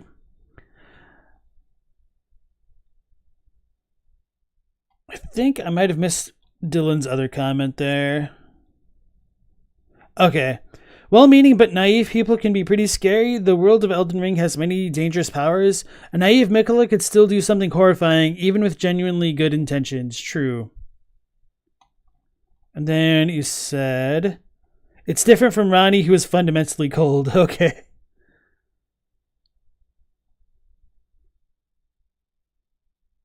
Alright. Let's go back. By the trickery of Nashandra, he lost everything. He became an undead in a dark pit in the depths of the undead crypts. He lost his kingdom, he lost his army, he lost everything he had. In King Gwendrick's absence, Drangleic was buried in Nashandra's darkness, and once again, just like she tricked Gwendrick, this time Nashandra tricked the bearer of the curse to claim Gwendrick's soul for her. Nashandra is a unique villain because for her, the only way to become the strongest was to bring the entire world to devastation. She started a meaningless war between two kingdoms, and she had no intentions to stop until the entire world was in ruins. Well, I don't kind of disagree with that final assessment there. I think there's a pretty big caveat in that I don't necessarily think Nashandra wants the ruin of other things as much as she is the literal personification of hunger and yearning and wanting. So it's because of that insatiable hunger, that insatiable thirst for souls, that she is kind of like the quintessential villain for Dark Souls 2 relative to King Vendrick and Aldia. Like, she is the dark, literally, here. So that's kind of why she's supposed to work on a meta-narrative level. All right, Yushun, you have a good night, and thanks for dropping in, as always. Take care. Until the entire world was in ruins. The Reviled Blessing. Elden Ring has many villains with extreme plans that can change the life entirely and curse the entire land. Dung Eater is one of these villains. He wants to bring curse upon the lands between and create a new civilization. If he could succeed, he could become the most evil character to ever exist in a Souls title. However, he lost the first spot because he lacks the strength to fulfill his goal. So his motivations were cool and evil, but he's still a loser in the end. Okay, so it looks like these are ranked. Ranked sequentially. I was wondering about that, but maybe it would have been a little bit better if they were like numbers, or maybe he like set that up in the beginning and I just wasn't paying enough attention at that moment.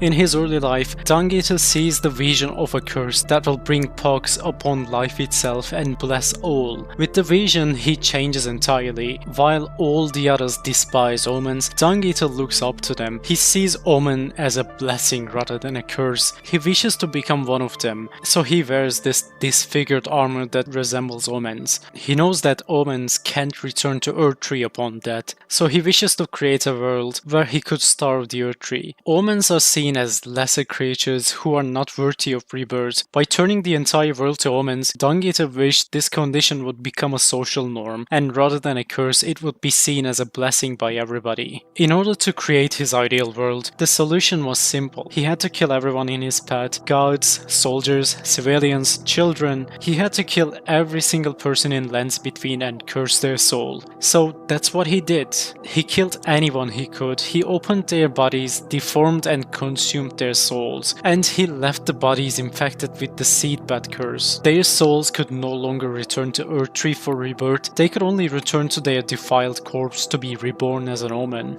He killed many and cursed them to Hold on, I need to listen to that last line again. curse. Their souls could no longer return to Erdtree for rebirth. They could only return to their defiled corpse to be reborn as an omen. He killed... It's very unclear what exactly happens to those who have been infected with the seedbed curse. I don't think that their bodies literally go on to become omen again. I just think their souls are disconnected permanently from the Erdtree. And we don't really know like how birth is meant to work in the Lands Between in general, whether or not like souls get called down from this cosmic web to inhabit the vessels of like the unborn children, perhaps, but maybe that's a possibility. So just take that last line with a bit of skepticism from both myself and Brolo here. So Pixie says, does he kill anyone, or are they specific people like nobles? That's a good question. I would imagine that if he killed anyone, we would potentially see more corpses marked by the seedbed curse. Wow. But that could just be because like the devs didn't want to like make 30,000 Dung Eater curse stricken corpses there. So it's probably like a little bit of both, where FromSoft is being a little bit lazy with their reuse of assets there. And I don't know if Dung Eater would try to go around cursing things like crabs, but nonetheless, he does want to grow his defiled order from the grounds up there. And yeah, Colovian Hester brings up a good point in that like Blackguard isn't exactly a noble, so Dung Eater might be killing indiscriminately, but maybe not. Like he seems to, in some ways, he kind of reminds me of like Anton Chigurh from No Country for Old Men, where he has like the system that he's kind of honor bound to, but he won't necessarily hesitate to take out anybody who gets in his path. And so he's kind of like the quintessential psychopath for Elden Ring in a game that's also filled with psychopaths.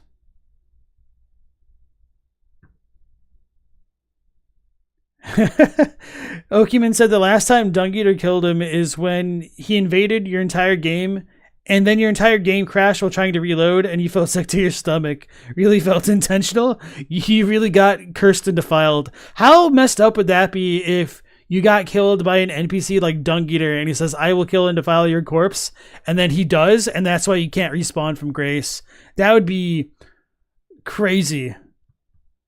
That should be a mod if it isn't. Okiman said, Boggart can't even see Grace anymore. I felt like he was settling a score with Boggart since they had history. Yeah, it's a little bit weird because like even though Roger kind of hints that he doesn't see the guidance of Grace anymore, he revives despite like the Deathroot stuff. But perhaps the Omen Seedbed Curse is even like more advanced death than Deathroot, I guess.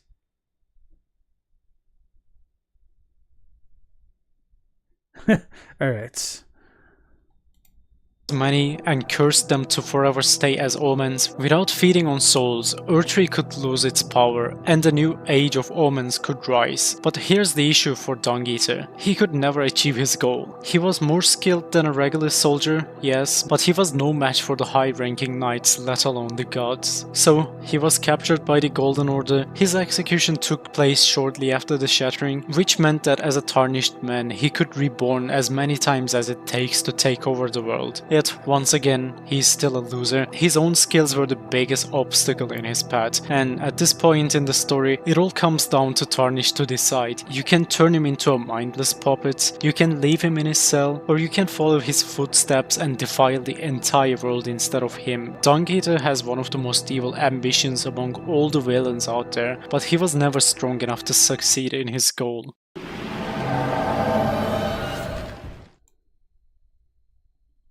Okay, man, the way that you phrased it might not be how you intended, but you said, also doesn't Dung Eater accomplish his goal if you help him? Doesn't he accomplish his goal if you help him? It depends on like what you're saying. If you're saying specifically if you put his rune in the Elden Ring, then yes. But if you help him, I don't necessarily think he fully accomplishes his goal, you need to put his mending rune in the ring. Alright, so yeah, maybe that was more of a me issue at first. I take it back. Sulyvahn was a humanoid creature born in the painted world of Ariandel. He was a young, ambitious sorcerer, quite different from all the other inhabitants of the painting. All the others seek refuge in the painting after losing everything they had. On the other hand, Sulyvahn was simply born in this cold, isolated world. Sulyvahn used his knowledge to create sorceries and spent his days studying. However, it struck to him that he didn't belong to this painted world. He had no future in a dying painting, as he never experienced losing. Sulyvahn decided he had to leave the painted world, and in doing so he found himself near at the outskirts of Erdtree, a city founded. Let me back that up. I was drinking water and thinking about Dung Eater, to be honest, so I apologize. Quite different from all the other inhabitants of the painting. All the others seek refuge in the painting after losing everything they had. On the other hand, Sulyvahn was simply born in this cold, isolated world. Sulyvahn used his knowledge to create sorceries and spent his days studying. However, it struck to him that he didn't belong to this painted world. He had no future in a dying painting, as he never experienced losing. Sulyvahn decided he had to leave the painted world, and in doing. Oh yeah, so this is probably like an English as a second language thing. I don't necessarily disagree with the conclusion he's brought up here. I just think it could have been presented a little bit better here. It isn't necessarily that Sulyvahn never experienced like losing, which makes it sound like defeat in battle. It's that the forlorn are forlorn because they've like lost their homes. But since Sulyvahn was born here, he paradoxically doesn't belong in the painted world because it's a home for those who've lost things. And since Sulyvahn never truly experienced loss, that's why he kind of left the painted world, because it really wasn't his home, despite it being his home.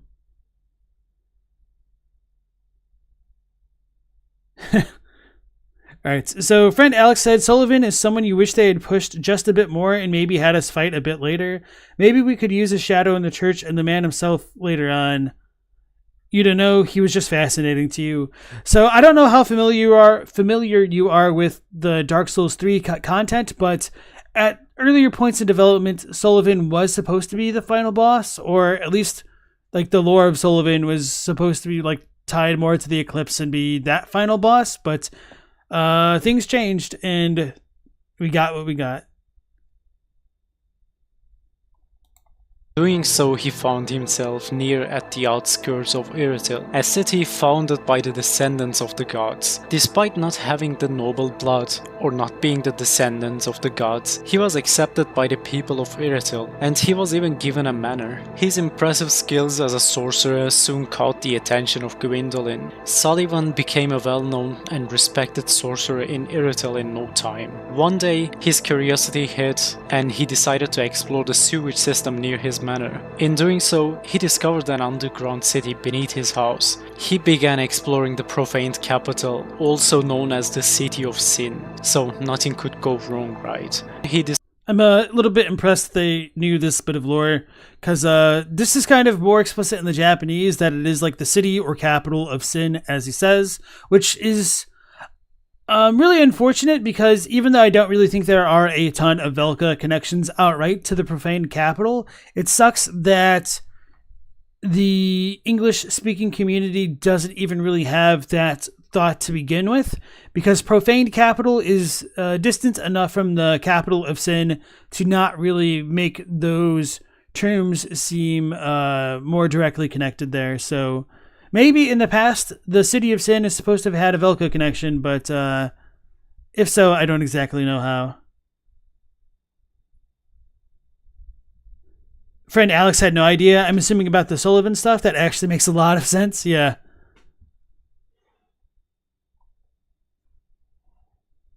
Sully's the best PR guy for the painted world. He made everyone else lose things. True story. Yeah, I kind of agree that a lot of the things that are not great about DS3 lore do tend to revolve around Sulyvahn, but it's not the only thing. That's why I said like I like the macro lore of DS3, but not the micro lore, just because it really does not feel like a well-connected game. Like, it's so disjointed in trying to fit the little pieces together. Discovered a cold, eternal flame. He gazed into profaned flame. He had no idea this flame was fueled by the darkness in its core. And with this flame, Sulyvahn's heart was drowned in abyss. He left profaned capital as a different man. Once again, Sulyvahn wanted more, and through the trickery and manipulation, he began climbing the ranks of the Way of the White. First, he corrupted the city's holy knights. After all, Sulyvahn's flame was eternal, while the Age of Fire was on the brink of its end. With the Holy Knights corrupted, Sulyvahn gained a major force of power. He turned the Holy Knights into fire witches, gave them immolation tinders, earned their loyalty, and soon he was the most influential and powerful name in Irithyll. He realized that he could take anything he wanted, and from this point on, Irithyll turned into a living hell for its residents. Anor Londo and Irithyll were under the control of Gwyndolin's younger, inexperienced sister Yorshka now. Seeing the opportunity, Sulyvahn locked Yorshka in a tower. With Yorshka locked away and Gwyndolin lying sick on his deathbed, Sulyvahn neutralized both the Blades of the Dark Moon and the Silver Knights, with two of the strongest forces. I don't necessarily know if Gwyndolin was on his deathbed, but I suppose that could make sense as to why he was pretty unceremoniously, more or less, fed to Aldrich later on. But anyway, setting that aside, I wanted to comment a bit more about the Profaned Flame, because while a part of me really does like the lore of the Profaned Flame on its own, it just kind of sucks in the grander scale of the Dark Souls franchise at how little it's set up and how significant it seems that there is a type of flame which burns relatively eternally here and is not really used for other things. But yeah, it seems to have been born somewhat out of darkness. I've wondered whether or not the Profaned Flame is something that you would get once the Chaos Flame has settled down and stabilized, but there isn't exactly a direct connection to truly make that idea compatible with what we have. It's just kind of like one of those headcanon-y type moments. But nonetheless, there is a strong component of darkness to the Profaned Flame, because Andre says he sees the Abyss, aka darkness, in the Profaned Coal that we get, or the Profaned Ember, whatever it's called. And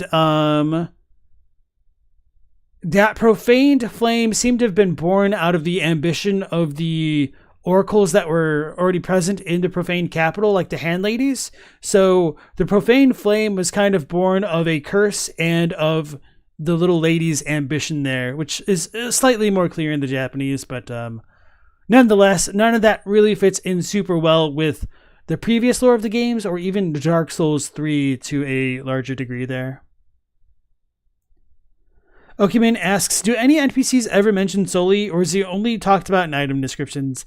It's just the item descriptions, and it's mostly things relating to the Dancer of the Boreal Valley and Vort, as well as the Sullivan's Beast Eyes. There's really very little lore about him.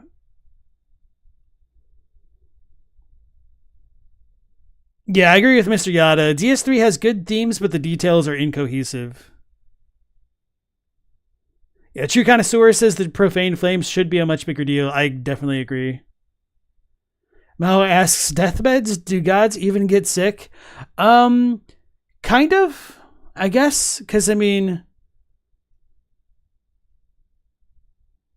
I guess maybe Quelaag and the Pale Sister aren't the best examples. I'm trying to think of dead or decrepit gods in Dark Souls, but I feel like that's almost just describing all characters that we've ever met ever. Maybe with the exception of the Nameless King.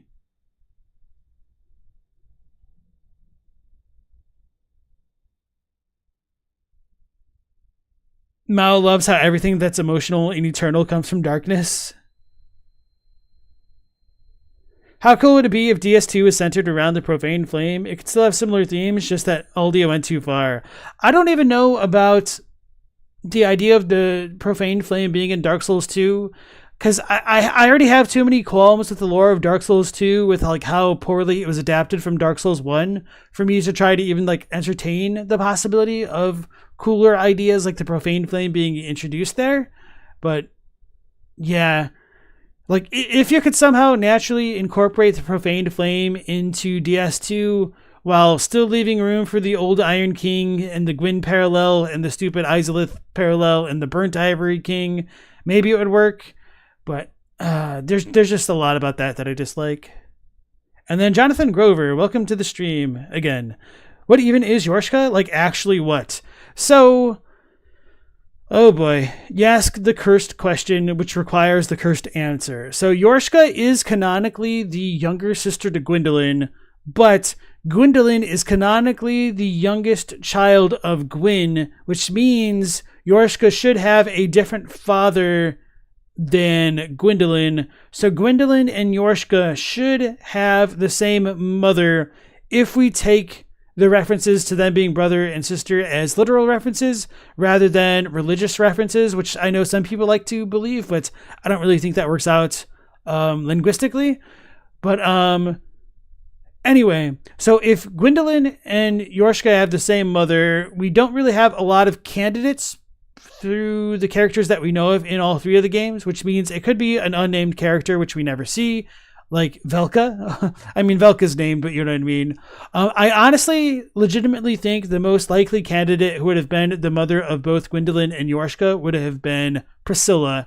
And part of my rationale for that is when you defeat Aldrich and consume his soul, you can sacrifice it for the Life Hunt Scythe spell, which is kind of the inherent ability of Priscilla's dagger from Dark Souls 1 Life Hunt Scythe, or I guess from her scythe itself. Anyway, the description of the Life Hunt Scythe mentions that when Aldrich consumed Gwyndolin, he dreamed of a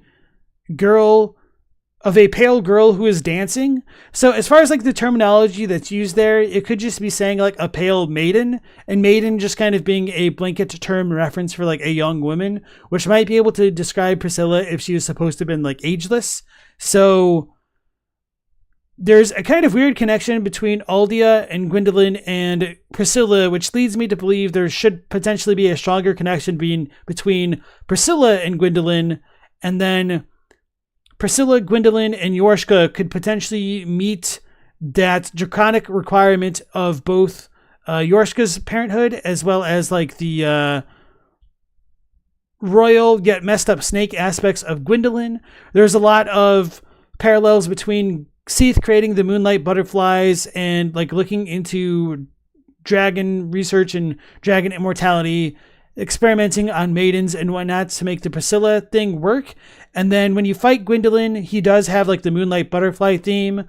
Priscilla can turn invisible and all this other stuff. So while there's nothing ever explicit about Priscilla and Gwyndolin's connection beyond the Aldrich thing, there might just be enough to sink one's teeth into and really believe that Priscilla is both Gwyndolin and Yorshka's mother, although that would imply that Priscilla and Gwyn were a thing for a time. We don't know for what children Priscilla would have been the mother of other than Gwyndolin, and that Priscilla would have had a different father for Yorshka specifically, which we don't know about, and we could just say something as offhanded as Jeremiah for a possibility there. Or even Sullivan. No, but not really. If I say Yorshka 3 times, she'll appear. Oh no. Bloody Yorshka, bloody Yorshka, bloody Yorshka.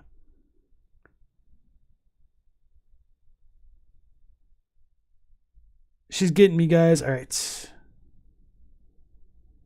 Oswald says, you think that maybe we have such a smart, thorough lore community that fan theories end up better than official theories is disappointing. So this is kind of what I was hinting at on one of my like streams at some point eventually, you know, that I think part of the reason why FromSoft uses a lot of suppositional or hearsay based language in their games is that they don't want to necessarily get tied to one interpretation of the lore if the fans could come up with something better, or if they just want to pivot for whatever reason because of like development considerations that we have no knowledge of that they wanted to originally implement but couldn't. And so maybe they can implement it a bit later and tweak it. And the ideas that they had at the time of the first development could change as they go into like later cycles of the game's life and its development. So that's just kind of like where my mind is with that. And this isn't entirely uncommon to or unique to like FromSoft perhaps, because as I've mentioned before on previous streams, I really enjoyed Robert Jordan's A Wheel of Time series, and he did a number of interviews throughout the years when he was still alive, and a lot of fans would ask him questions about the series, and one of his most frequent answers would be read and find out, even if that knowledge that the fans were seeking wasn't explicitly within the books. And so fans would often come up with theories to bridge the gaps that the books left open with their open-endedness. And Robert Jordan actually lifted one of the fan theories to describe a character's death in a book. So I could like tell you guys what that is. It kind of almost wouldn't be a spoiler because the books are so damn big and there's so many characters, you probably legitimately wouldn't even remember what I'm talking about if you were to go and read them for the first time, because this happens, I think, in book 5 into the transition of 6, essentially. So a character kind of gets destroyed off screen, but we're not told who off screens that character. And the fans are like, oh, I think I know who off-screened this guy. And then somebody came up with a theory that's pretty compelling. And Robert Jordan didn't actually have that theory in mind when he made that scene. He didn't seem to have anything in mind, to be honest. And so he just used that as a basis to work on his later books or his own headcanon, I guess. So that's just kind of a funny thing that can happen in like the authorship of a long-standing series, I suppose.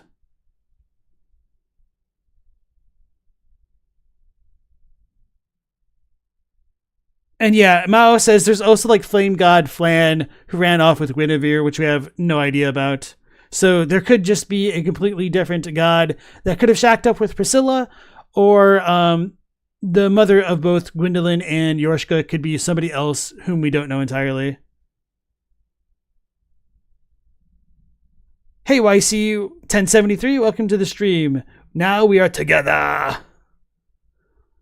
And we can devour the very gods.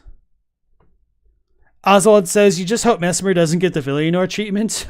Could you imagine? Okay, so if you guys saw the Korean Expo, the statue of Mesmer didn't have eyes. You know who else doesn't have eyes? Villanor. Do you see where I'm going with this? That's right, a little bit of trolling. Forgeborg says, his own headcanon, he's the author, that's just called canon. It's headcanon up until he implements it into the book. Moraine is a child of Marika, confirmed. Have you ever seen Moraine and Marika in the same room? Moraine gets spoilered. So, spoiler, I can't talk about that, I think. Otherwise, I would run with it. Okimin is not touching Mesmer's egg? Well, then how are you going to get the little snake bros? Out of Erdtree, Sulyvahn gained the absolute power over the city. He created Greatsword of Judgment as a symbol of Gwyndolin's authority, and he tricked people of Erdtree to gather under his command. Being the absolute power over the city meant he could do anything, so he built a dungeon and started imprisoning and killing anyone who stood against him. He captured Descendant of Gwyndolin and turned her into a dancer to humiliate the gods. He created the Dark-Eye Rings for his new forces and sent them to other kingdoms in hopes of creating never-ending conflicts. Knights who possessed Dark-Eye Rings could only heal themselves when they were fighting endlessly. So with the rings, Sulyvahn tricked them and gained their loyalty by force. They could never stop fighting. Bro, what is going on with YouTube here? I don't understand sometimes why it's buffering so much. Hey, Jonathan Grover, thanks so much for the 5. I appreciate that. You just want someone to acknowledge the statue of Pontiff Sulyvahn behind Muriel? Okay. Okay, I guess I'll pull up the picture because it is kind of a weird statue. I don't remember if we see it anywhere else, but it has come up.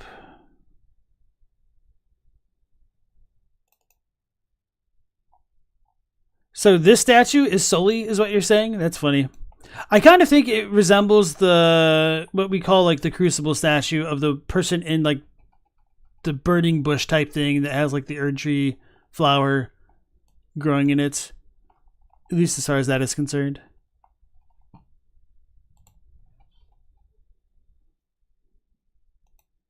It's the same asset from Dark Souls 3. Is it? I don't remember this statue in DS3, although it's been a long time since I've looked at the statue specifically. Mao asks, is that a girl? No, man, that's a statue. No, but for real, I don't know if it's supposed to be masculine or feminine.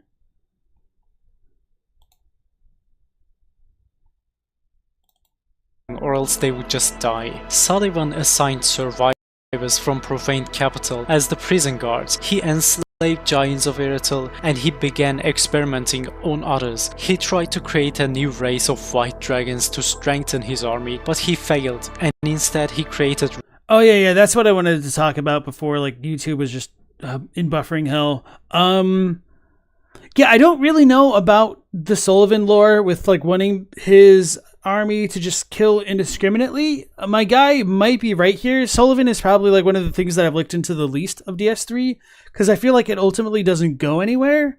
And so I wasn't really too concerned about it because he's a mid-boss. Like he's literally a mid-boss essentially. You just kill him and he stops being relevant. Wretches. He turned other residents into monstrosities, and he locked the city in a powerful barrier that could only be bypassed by the dolls he created. Sulyvahn was now the only person controlling the city and the gods, but he was blinded by his ambition, and he was defeated by a force he least expected. Not the Ashen One, he was defeated long before he met the main character. Sulyvahn's heart was corrupted by darkness, but he wasn't the only one. He didn't control the abyss, he was a mere puppet. While he was busy ensuring no one would kindle the fires again, Abyss found a better, stronger ally in Cathedral that could take over the place of Sulyvahn. I'm not sure what he said, actually, despite the auto caption. While he was busy ensuring no one would kindle the fires again, Abyss found a better, stronger ally in Cathedral that could take over. Did he say batshit stronger ally? I don't really know. And then Monkey Bobist, welcome into the stream. You said DS3 lore feels so inconsistent. You feel like the more you think about it, the less it makes sense. You don't need to feel like that. It's true. It's absolutely true.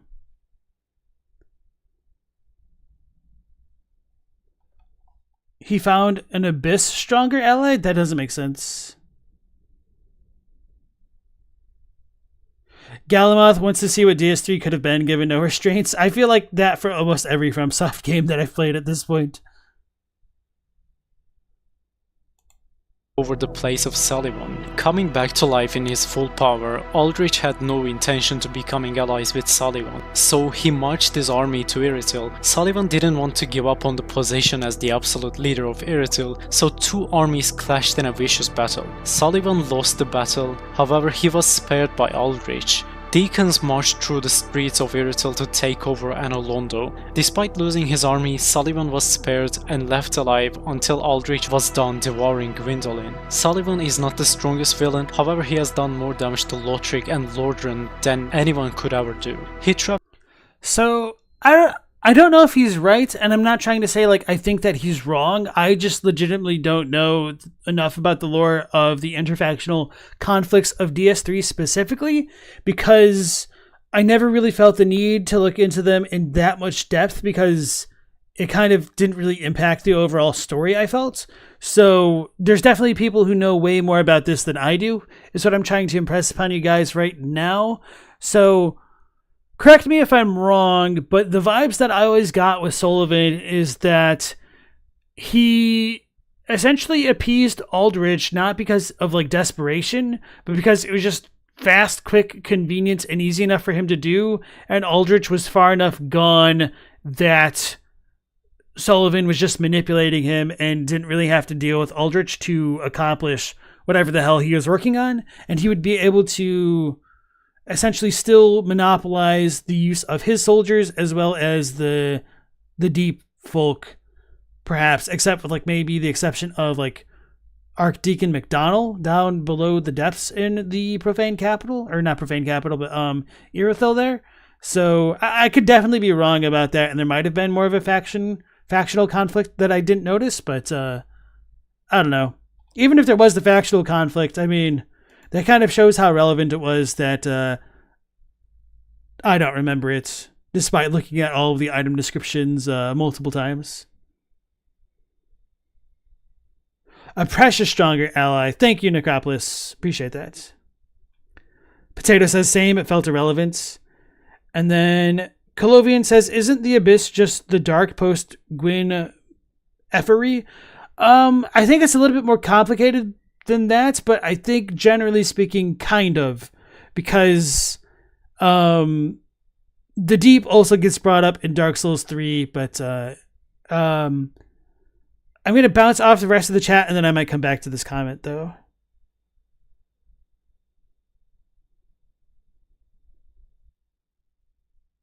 True Connoisseur says, wait, you don't remember any of this lore, ?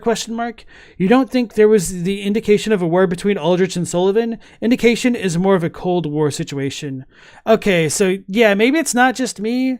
Maybe he's like factually wrong here, but like I said, I honestly didn't pay enough attention to the interfactional conflict in DS3 that I wouldn't be surprised if he's right, because I didn't even really notice that the Cathedral of the Deep dudes were fighting the dudes in like the High Wall of Lothric area. Colovian forgot a lot. Understandable. Generally speaking, kind of is certainly the most definitive from soft lore statement. Well, you got to have those modifiers to, assert your authority over chat.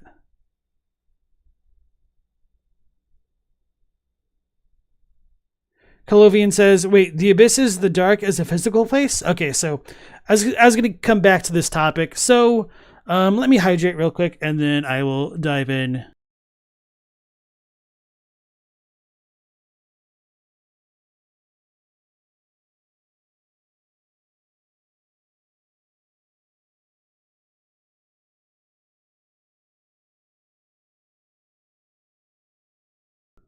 All right, so this is going to be a contentious claim, and many people disagree with me about the lore of Dark Souls, so I want to make that disclaimer clear before diving into this. So the way that I look at the Abyss is that it's kind of equivalent to the idea of the universe in general for Dark Souls, in that it is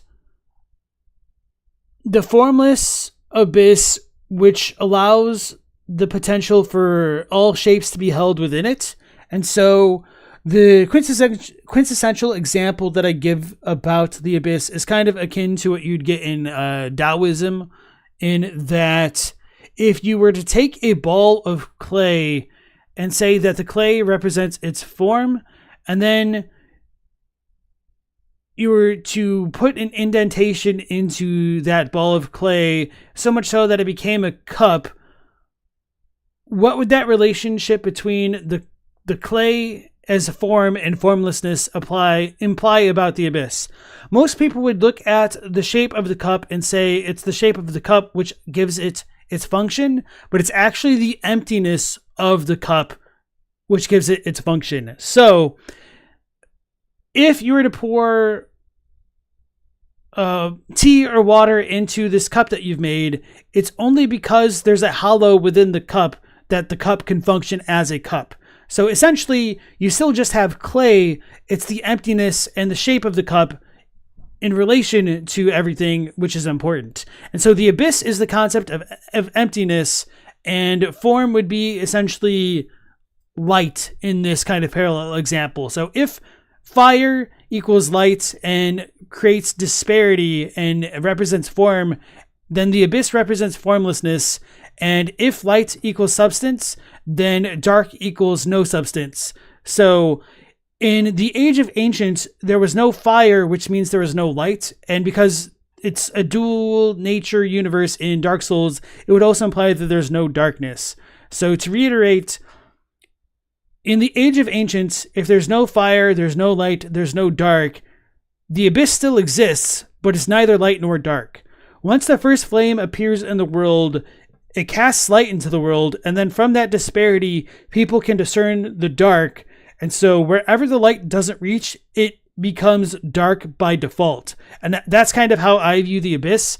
And the reason why I say this is because in Dark Souls 2, we're kind of shown that the abyssal scales of the dragons are not necessarily dark aligned due to the dark chime retaining a type of sublime holy purity despite sitting in the cavern of the abyss for an untold number of years or ages and whatnot. And yeah, as I set it up earlier, many people disagree with it, and it seems like Mao is one of them.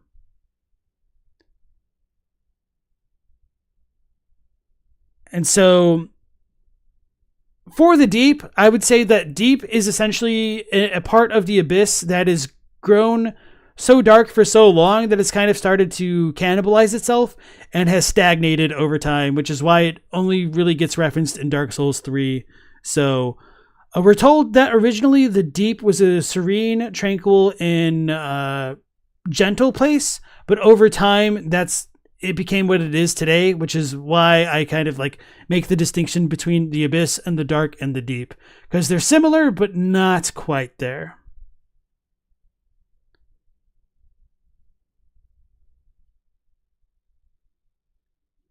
Necropolis says, does that mean the Age of Ancients is harmonious like the Grey is balance? That's a really good question.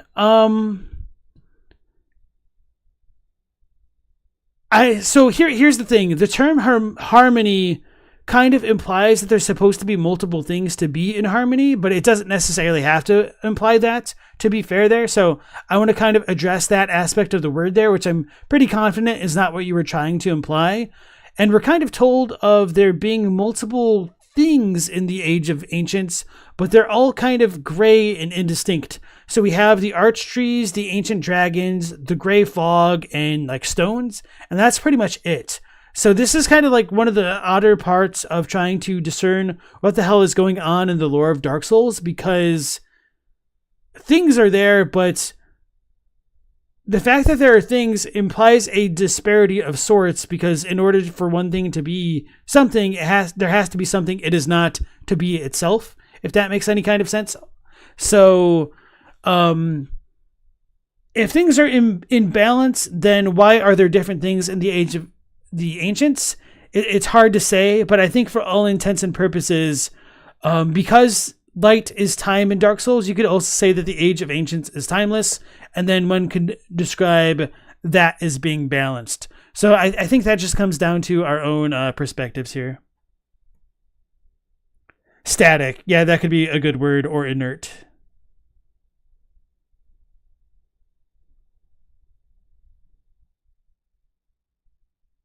Mao says, darkness is not empty, it's where emotions come from. It's always referred to as gentle, lukewarm, and cold.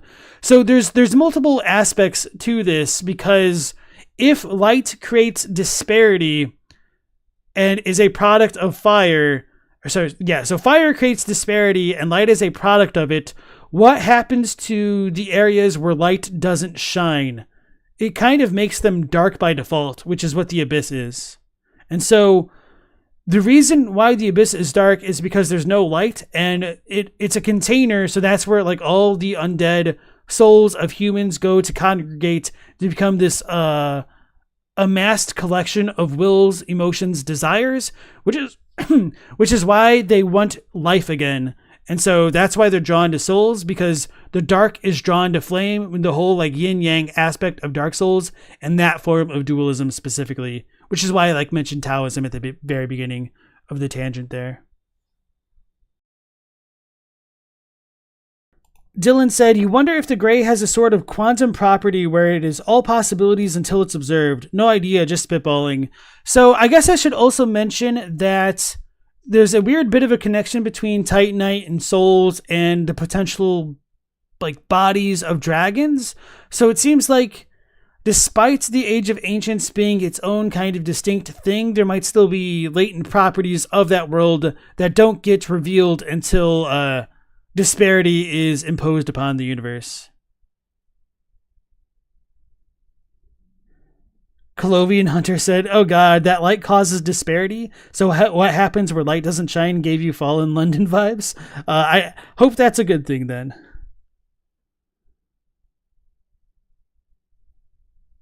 Alright, so hopefully all of that made sense to you guys. But yeah, good questions. So let's go ahead into the rest of the video here. Trapped one god in an isolated tower and poisoned the other one. He corrupted the church and created a new god that is set to drown the entire world in abyss. He enslaved and experimented on an entire city. He single-handedly prevented a new age of fire. He is without a doubt the most evil creature in Dark Souls 3. However, he's still no match for the other villain you will soon see. Before we talk about the most...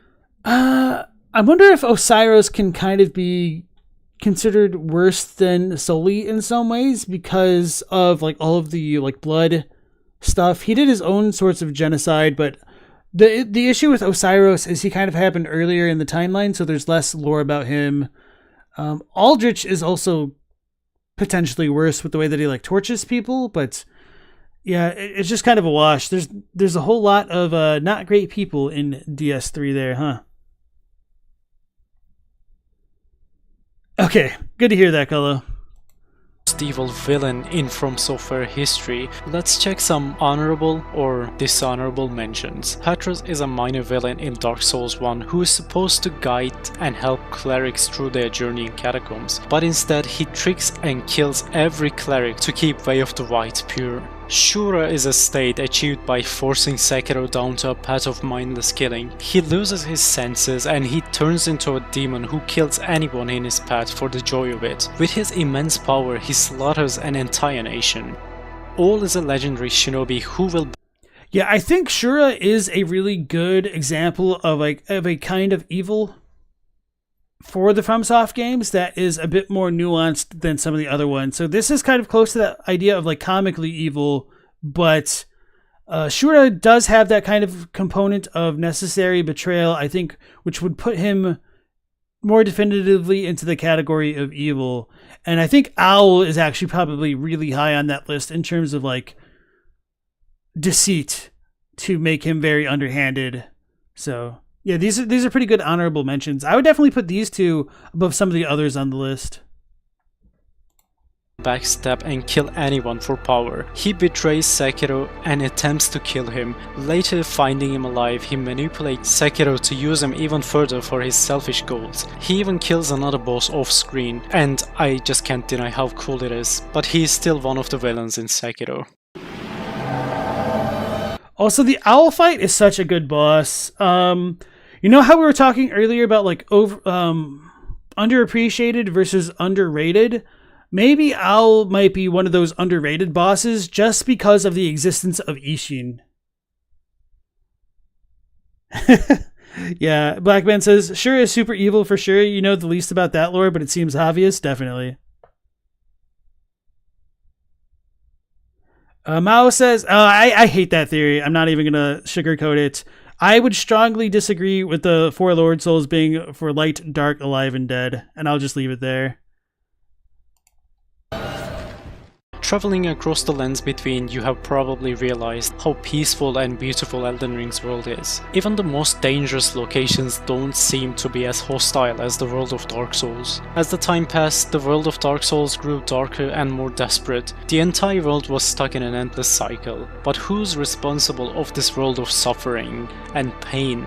In Dark Souls, humanity was cursed by the light and sun. It all began in the Age of Ancients. Down on the ground, a creature who resembled humanoid features found a powerful soul that belonged to unknown lords. With these souls in his hand, he filled the empty shell within and gained consciousness. With the help of the soul, he became the lord known by the name Gwyn. He blessed his kin with the souls, declared himself the king, and formed a great kingdom in the underworld. He formed an army of silver knights and invaded the surface. At the hands of immortal dragons though, he faced a total defeat.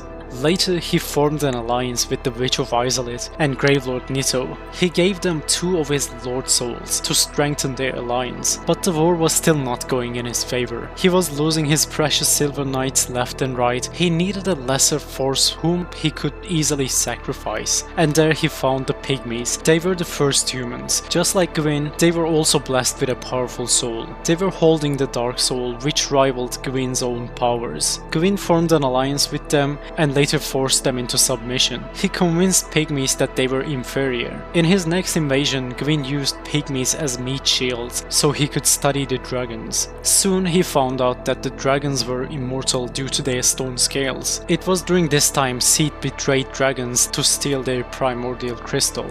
Dragons took a heavy blow with this betrayal. After sacrificing thousands of pygmies and pulling Seath to his side, Gwyn had all the advantage in the war. He learned how to wield sunlight, he turned the light into lightning bolts, and infused his army with lightning. With his new power as the god of sunlight, he could finally peel the impenetrable scales of these dragons. While Gwyn was busy fighting the dragons, Witch of Izalith and Gravelord Nito brought destruction to the dragons' homes. They destroyed the Erdtree, and the dragons had nowhere left to run. Gwyn won the war, killed all the dragons he could find, and later he even turned it into a sport among his race. They would Can't wait till we find out a little bit more about Marika in the DLC, because I feel like she would definitely give Gwyn a run for his money. chase and hunt dragons for fun, and they would display their heads as trophies. Gwyn won a brutal war by enslaving other races and hunting every single dragon. He sacrificed thousands of silver knights, but at the end he started the Age of Fire. It was an age of peace and prosperity. But even in this age of peace, Gwyn only became more and more evil from this point onwards. Lordran became the center of civilization. However, there was a problem Gwyn couldn't ignore. He defeated the dragons, but the pygmies were still around. Their dark souls were a threat to the throne, so as a solution, Gwyn tricked most of them and marked their bodies with a dark sign. He gave them a false sense of freedom. He offered pygmies a city at the end of the world, but within the walls of Ring City, they were trapped, so they built their own kingdom without knowing it was a jail they could never escape. To ensure that they would never riot or attempt to escape the Ring City, Gwyn gave them his youngest daughter. Even though he promised he would come back for her, he left Filianor to forever stay in this prison city. He gave another one of his daughters to Seath the Scaleless as a way to strengthen their alliance. And for his youngest child, I would like more information about which daughter he's talking about with Seath, because is he trying to imply like Priscilla or something else? This is weird. Or does he mean Gwyndolin? Wait, let me back it up. the Scaleless as a way to Here we go. Even though he promised he would come back for her, he left Filianor to forever stay in this prison city. He gave another one of his daughters to Seath the Scaleless as a way to strengthen their alliance. And for his youngest child, Gwyndolin, he had other plans. He didn't want Gwyndolin to grow as an heir to throne, so he raised him like a daughter. Gwyn forced him to wear woman's clothing along with an enchanted ring, which would force Gwyndolin to act like a female. When it comes to his oldest son, Gwyn found out that his son befriended the dragons and allied with them. Being the most paranoid god out there, Gwyndolin assumed his oldest son was going to take over Lordran and start an age of dragons. As a result, Gwyn exiled his oldest son, erased him from all the books, and destroyed every single one of his statues. And just Well, see, what had happened was his son lost the annals, and it's for that reason he was exiled and banished. like that, he lost his favorite child. Gwyn grew more paranoid as the time progressed. He sensed that the Age of Fire was fading, so he asked the Witch of Izalith to replicate the flames. Rushed by Gwyn, Witches of Izalith failed in their experiment. They created the Chaos Flames instead of the first flame, which brought a total destruction to all of Izalith, killing and deforming everything it touched. And with this failure, demons were born. Gwyn saw demons as a rival to his throne once again. He believed demons would eventually find their way to surface and take over Anor Londo, so without any second thought, he invaded Izalith and killed every single demon he could find. By doing so, he turned the neutral demons into enemies of humanity. His paranoia brought chaos to the world, but it didn't end there. As his age grew weaker, he once again saw pygmies as a threat, and he decided to destroy the biggest pygmy cities. New Londo was one of them. He drowned the entire city, killed the entire population, all of its kings, and he created the New Londo ruins. Gwyn started an age that... To be fair, I feel like there was a little bit of missing information there that the pygmies here had kind of already turned to the power of the dark and life drain, and created the Dark Wraiths, which were not very upright dudes, and so Gwyn and or his forces, or maybe even like non-Gwyn affiliated forces, may have felt their hands forced. Terrible choice of redundant words there, but it should be good enough. And so they flooded it for that reason. And so Okuman asks, do we know the demons were neutral? I don't necessarily think so. I think it's in the nature of the demons to kind of kill a little bit indiscriminately, although maybe that isn't entirely true because we've got the Asylum demons sort of chilling in their own spot, which isn't the fairest of comparisons. We have the Taurus demon at the top of like the Undead Burg, and the Capra demon does have 2 doggo pets, and there's a bunch of not killed hollow type undead. So maybe it's unfair to say like the demons are not neutral, but maybe like they just don't care about hollows. This is kind of one of the inconsistent things about the enemy mechanics of these games, where they will just kind of only selectively target the player rather than being indiscriminately aggro towards each other for the most part there. And yeah, as Okuman also points out, Gwyn also gave support to the Four Kings as well as Seath, so you don't know about this.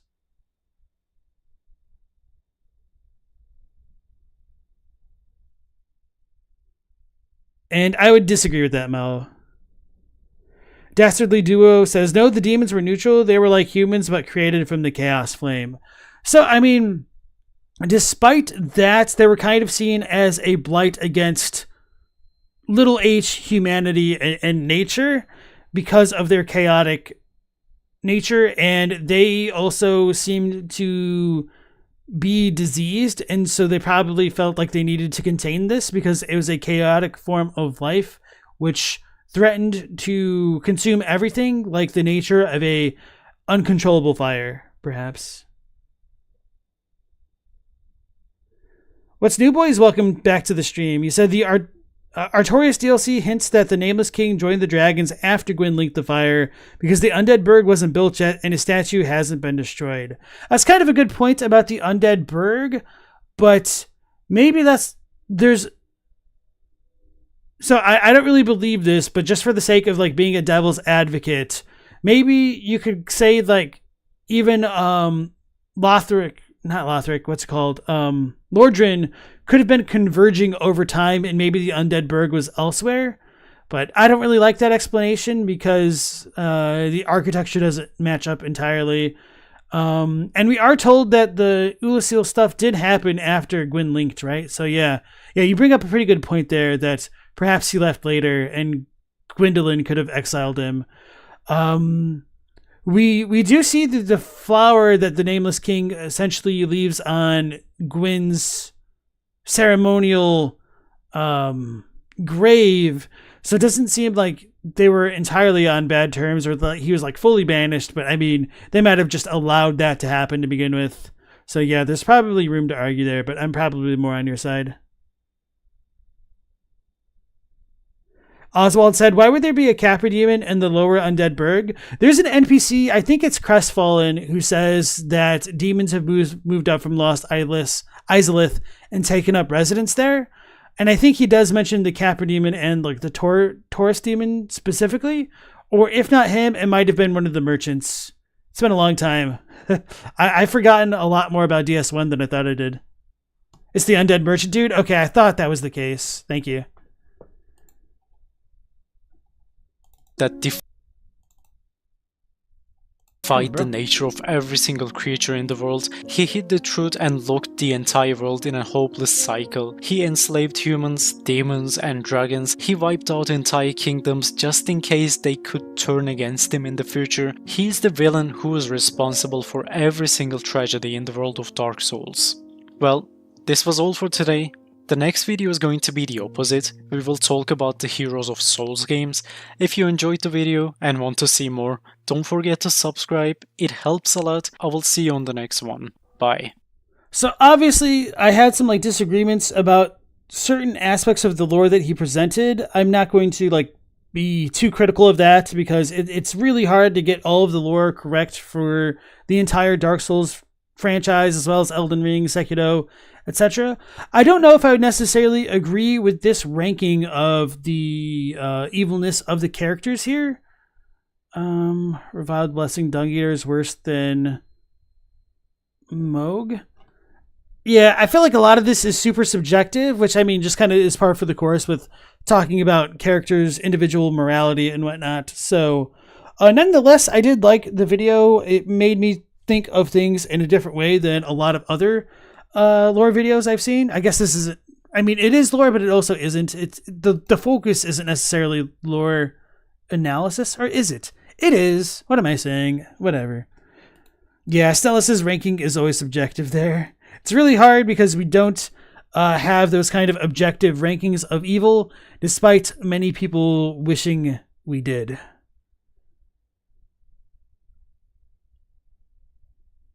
Yeah, Dylan says, you think it's one of those videos that even if it's wrong on some of the merits, it does spark a lot of interesting discussion, which is what I really love about this stuff, because even when we do have these disagreements, there's a lot of food for thoughts.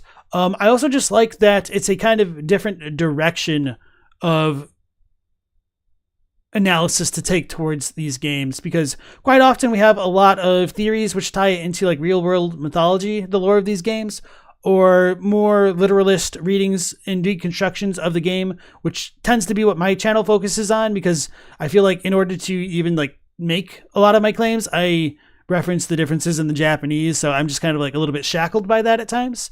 But yeah, I definitely want to see more videos of this style in the future, and not necessarily talking about evil, but just, you know, a completely different lens from some of the other stuff that we've looked at so far. That explains it. You always kill the undead merchant to get the Uchi Gat early. Understandable, Oswald. And then Mao says evil doesn't exist because everyone sees it differently. So we got a nihilist in the chat there, apparently.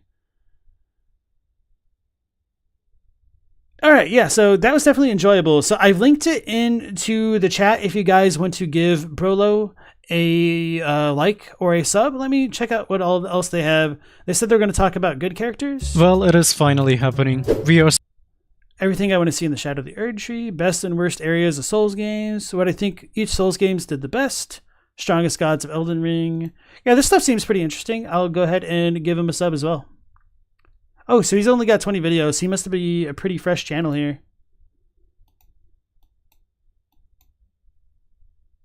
Oh, so, wait, what? Oh, it's for you. I freaking hate the for you section. It's so annoying. Okay, so maybe his channel's like a year or two old. All right. Let's go ahead and check out the last video of the night, which might take me like way over time, with Zyostorm's The Big DLC Mystery of the Godskins, Elden Ring lore. So I think he came out with this really recently, maybe just following the wake of the trailer, the second trailer that is. So, all right, they will be back. All right, what's going on? All right. Here we go.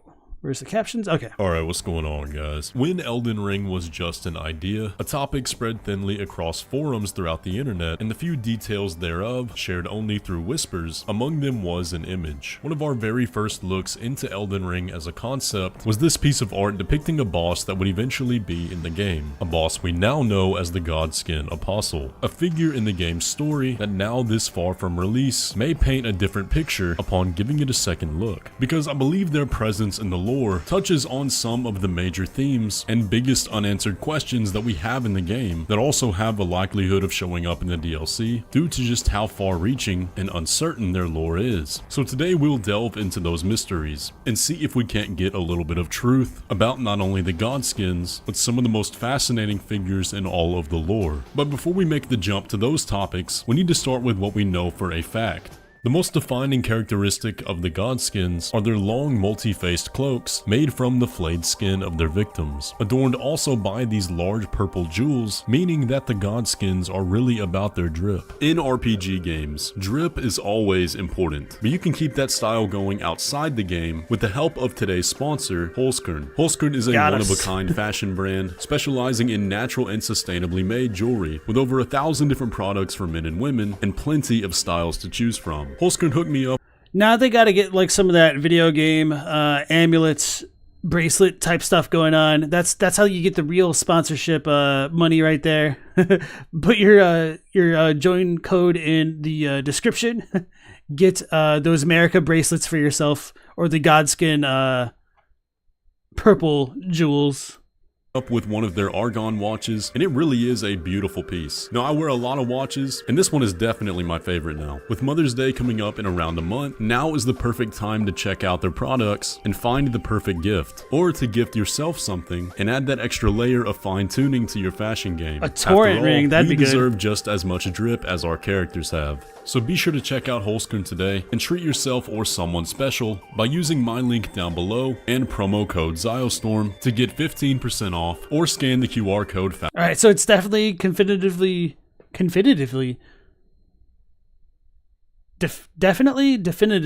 What the hell was I saying?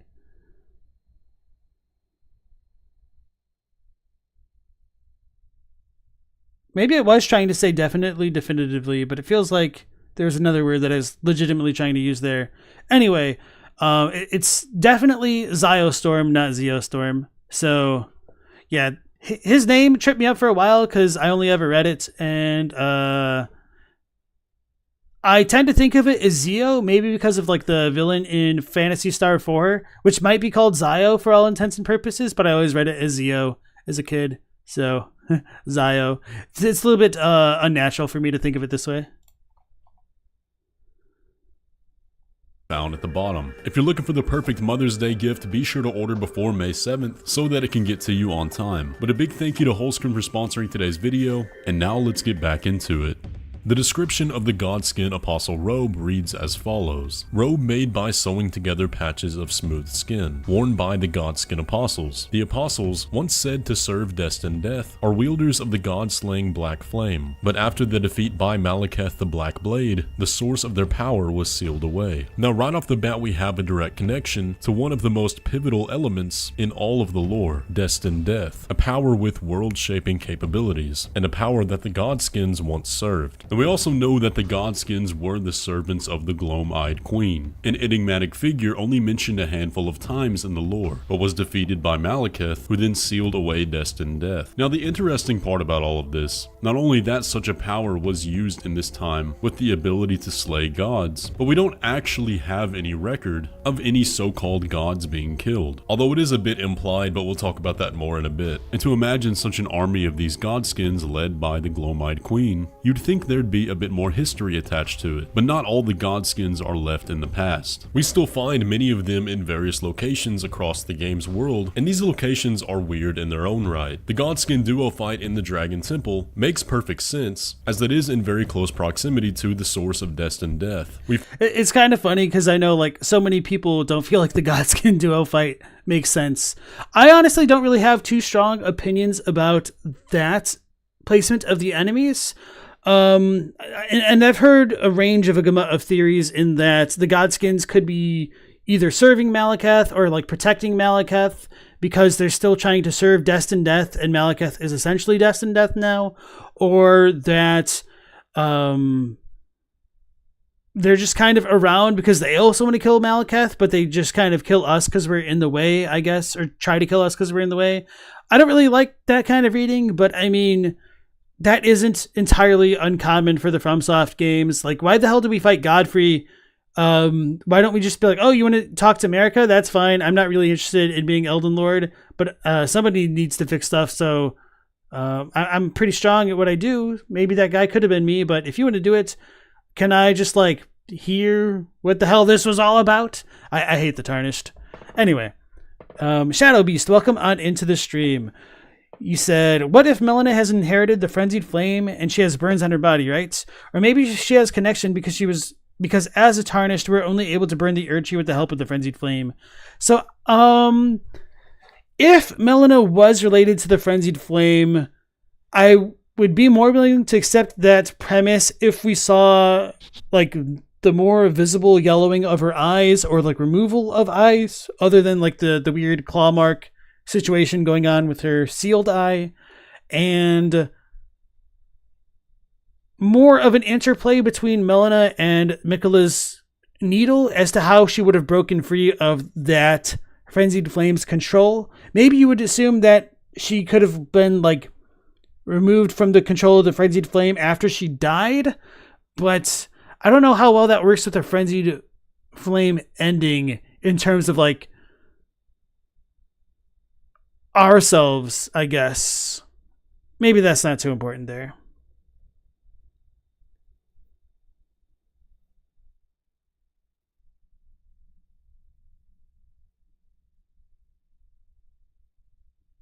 Alrighty, let me catch up.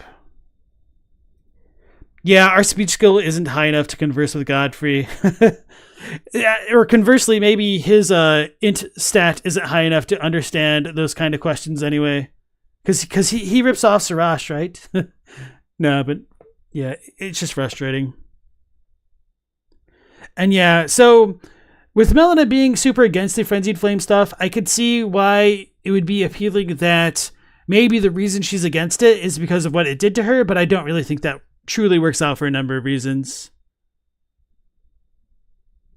Shadow Beast asks, can Melina be destined death itself?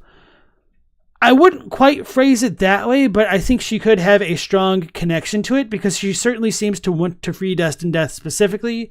And she says the one who would become Elden Lord must walk alongside destined death. And Melina kind of metaphorically walks alongside us throughout our journey. So she might have that metaphysical connection that is worth more consideration there. All right, let's go back to the video. Find a Godskin apostle at the bottom of the Caelid Divine Tower, guarding the sword of the Gloam-Eyed Queen, which also makes sense to be in this location, as it is very close to the bestial sanctum where Malekith hides. The other singular apostle fight is in Dominula village, where the residents perform a ritual in flaying skins, so I guess that makes sense as well. Now when we start to talk about the Godskin nobles, that's when things get strange. The Godskin Noble robe gives us an important piece of context. Robe made by sewing together patches of smooth skin. Subcutaneous fat makes it plump and soft. Worn by Godskin nobles, known for their 7-face aprons. Nobles are the most ancient apostles, who are said to have assimilated inhuman physiology, not unlike the Crucible, the Erdtree in its primordial form. Part of this inhuman physiology is a long snake tail, one that's oily and scaleless, unlike No, that's a snail tail, don't you know? So Mao said, you think the Godskins want to be with destined death but aren't strong enough to face Malekith, so they just stand by. I like that idea, but like diegetically, as far as an in-world reason for why they would challenge us there, it's just like, bros, just chill, let us kill Malekith, and then you could gank us after the fight if you really want destined death unsealed, or help us in the fight against Malekith.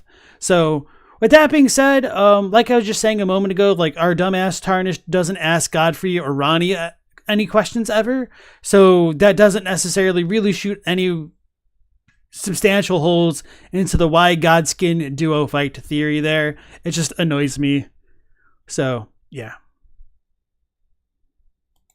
The other snakes we see in game, which adds to the mystery of why we fight a Godskin noble in the Church of Egle in Volcano Manor, a site of worship of an ancient immortal serpent. Given that the Godskin nobles are also ancient, perhaps there's a connection there. The other place we find a Godskin noble boss fight is on the Divine Bridge of Liurnia. Now this one also has a bit of mystery, but may be somewhat explainable, given that this is the site of Ronnie's corpse, and contains one half of the curse mark of death. Now the problem here is that aside from items that are directly dropped from the Godskins themselves, or Black Flame spells, this history of the Godskins or the Godskin hunts are not mentioned. But like I mentioned earlier, we do have some circumstantial evidence that the hunt may have been somewhat successful. For example, let's compare the robes of the apostles versus the nobles, specifically the eyes of the faces that we can see on them. These eyes are very dim, almost colorless, while the eyes of the faces on the nobles' robes are bright golden and Actually, that's a really interesting observation I hadn't noticed. I definitely noticed that some of the faces were bright, but I didn't think to compare it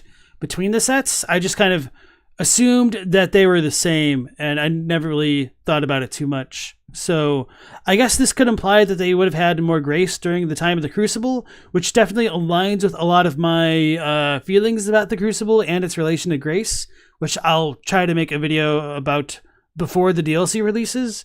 And yeah, maybe I will need to steal this idea and repurpose it slightly. But no, not really. That's a good observation. Very saturated. And given that we find an apostle in Dominula village, it's likely that the robes of the apostles are not made of their god victims, while the nobles may be. Consider the description of noble presence. It reads, ancient power of the Godskin nobles. Once a sign of the god's wrath, this incantation became a trophy of the nobles' god hunt. I find it interesting that it specifies the nobles' god hunt, and not just using a general phrase. Now, while it does say that the nobles were once apostles, something gave them the form they now have. Something that the current apostles we see never attained. Now, while we did talk about the snake tail of the nobles, the apostles also have their own inhuman physiology, with the ability to stretch themselves to great lengths. However, it's not a permanent addition to their body, like the snake. Yeah, so I just double checked the Japanese here, just to see if this was consistent, the fact that it is the nobles' god hunts. And yeah, so Zylstorm's right on the money there. Surprised I didn't notice that. I guess I wasn't really focused that much on the difference between the nobles and the apostles. But yeah, that makes sense for a lot of reasons, I suppose. Hey, Chris Jenkins, nice to see you again. And Zoki-san, welcome on in. Buster, nice to see you too. You think the gods being at places related to the Karian children can help relate the Gloam-Eyed Queen to Karia? Everything relates to the Gloam-Eyed Queen. I don't mean to laugh at you. It's just like it's hard to figure out what hasn't been said about the Gloam-Eyed Queen at this point.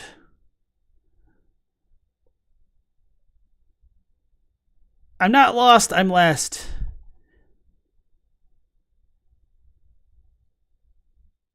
All right.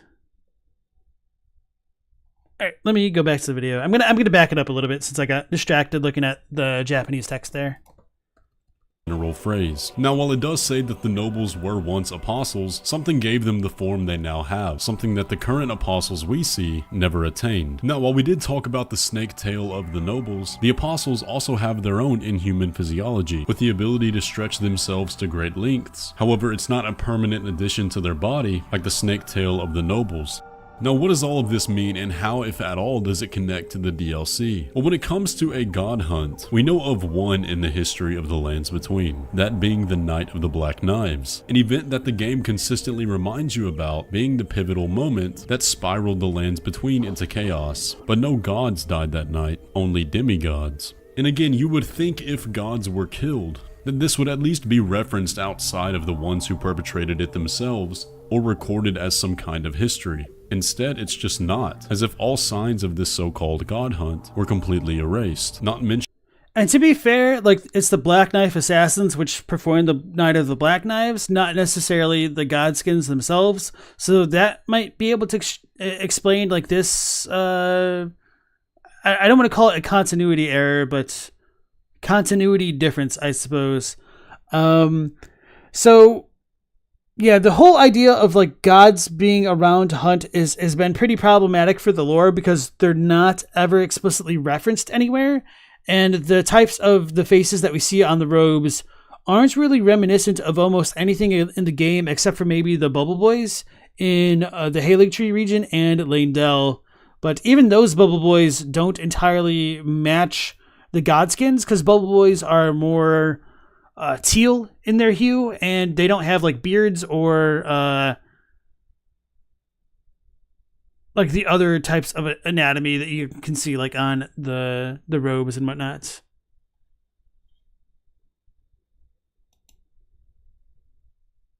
Is Millicent Ranni? I don't think so by any stretch of the imagination. It's been mentioned by Ranni that only herself, Millennia, and Miquella can get the title. Do you mean Melania? Not Melina. Not Melania, but do you mean is Melina Ranni? I don't think so. Because Millicent is the red-haired girl that goes back to Melania with the prosthetic arm.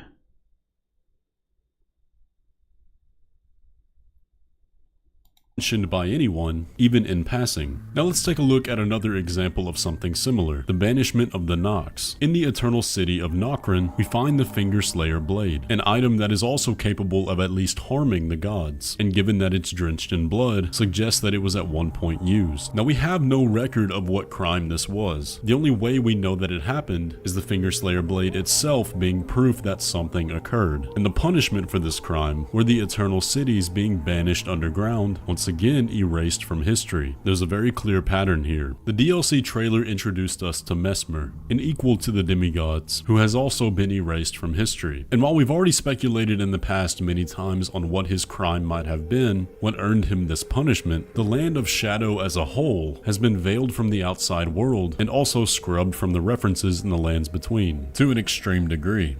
And there's yet another character who also seems to find themselves unknown, unreferenced, and not regarded by virtually anything in the game. That of course being our supplemental maiden, Melina. Now for time's sake, I'm not going to go into all the lore on Melina, as we've done that numerous times in past videos, but until we get more context in the DLC, hopefully, I am currently under the belief that Melina is, in a sense, the Gloam-Eyed Queen referenced Alright, so we got another one.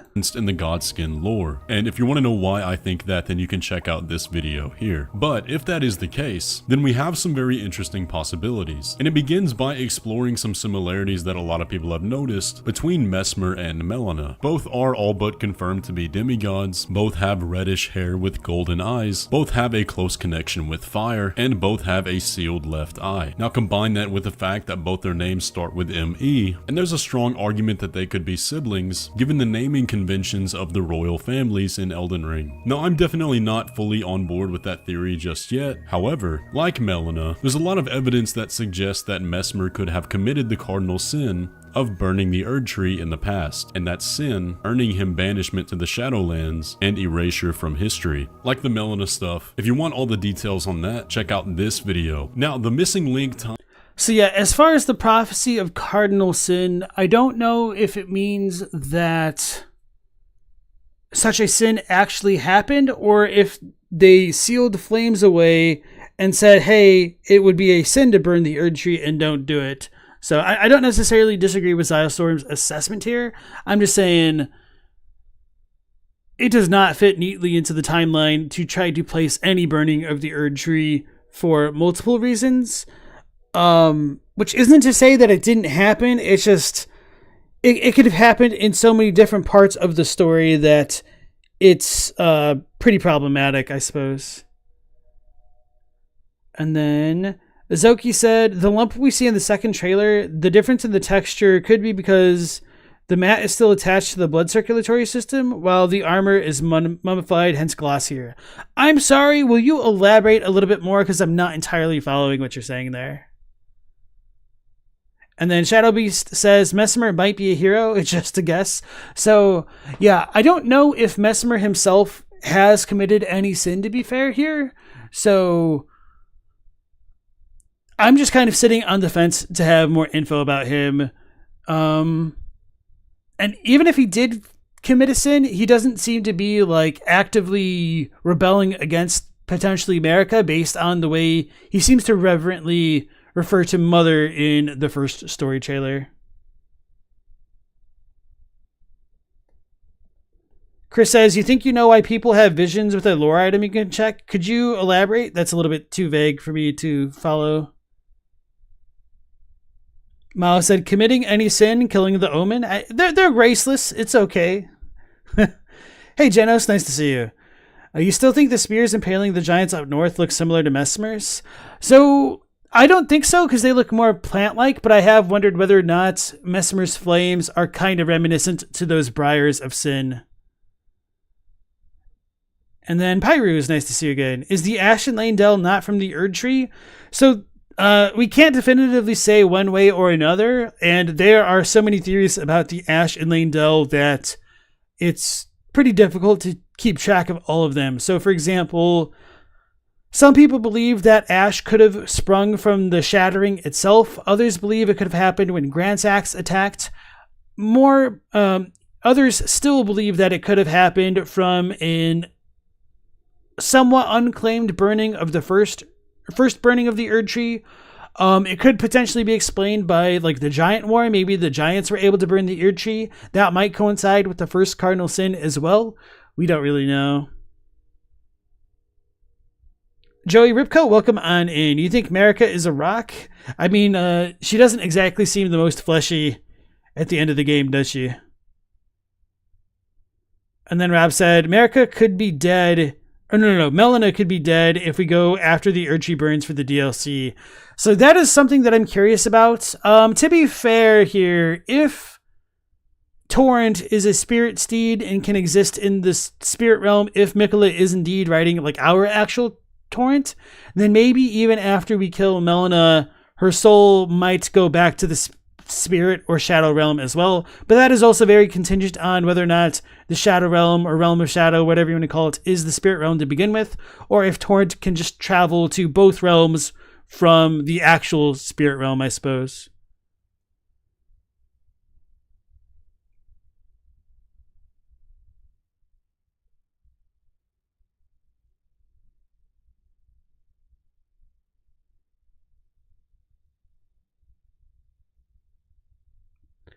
Chris says the twin set. If there's one twin in the lands between and one in the land of shadows, they would see Mesmer burning the tree in the modern day if the twin is staring at it in the past. So I would disagree with that assessment because we have nothing to say that one twin exists in the present and another is in the past.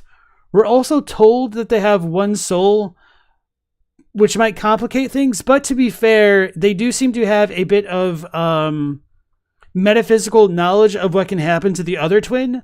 My rationale for that is because the memories of both twins get contained within the armor that they wear, which is what they might need to be able to operate independently, which doesn't make a lot of sense because, like, does one twin just walk around with the armor and then he gets like tired and sleepy and then he walks to the other twin and gives him some of the armor so that way they can move? Was the little D Devin killed by Deathroot and then did his soul get destroyed? Is that why they only have one soul now?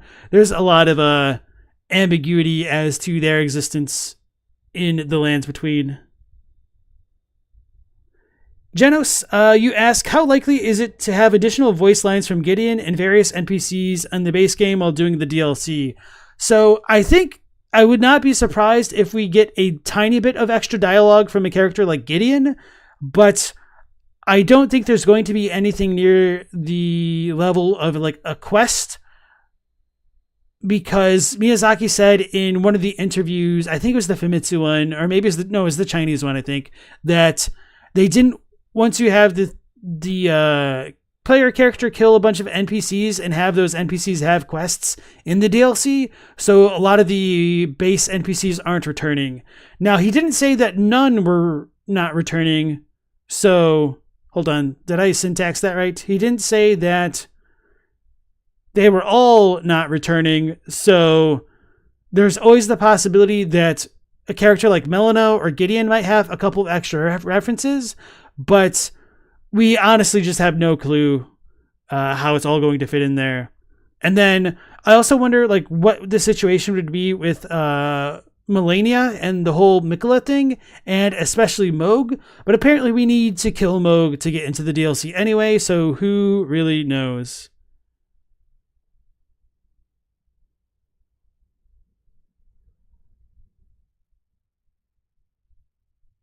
And then Mao thinks that the Erdtree could have been burned by Vike after he got in touch with the Three Fingers. Maybe. Let me think about that. So no, I would disagree with that. Not because I dislike the idea, but because I think the placement of the ash doesn't work super well for that theory. Because I would assume that if that were to happen, you'd have more ash in the areas that are closer to the Erdtree itself, rather than the outskirts of Leyndell and the fortified manor as well. Because the fortified manor is way more burned than anything in Upper Leyndell, and if you put that all behind the shattering, I just don't think that really makes sense for the kind of damage we can see in Leyndell itself.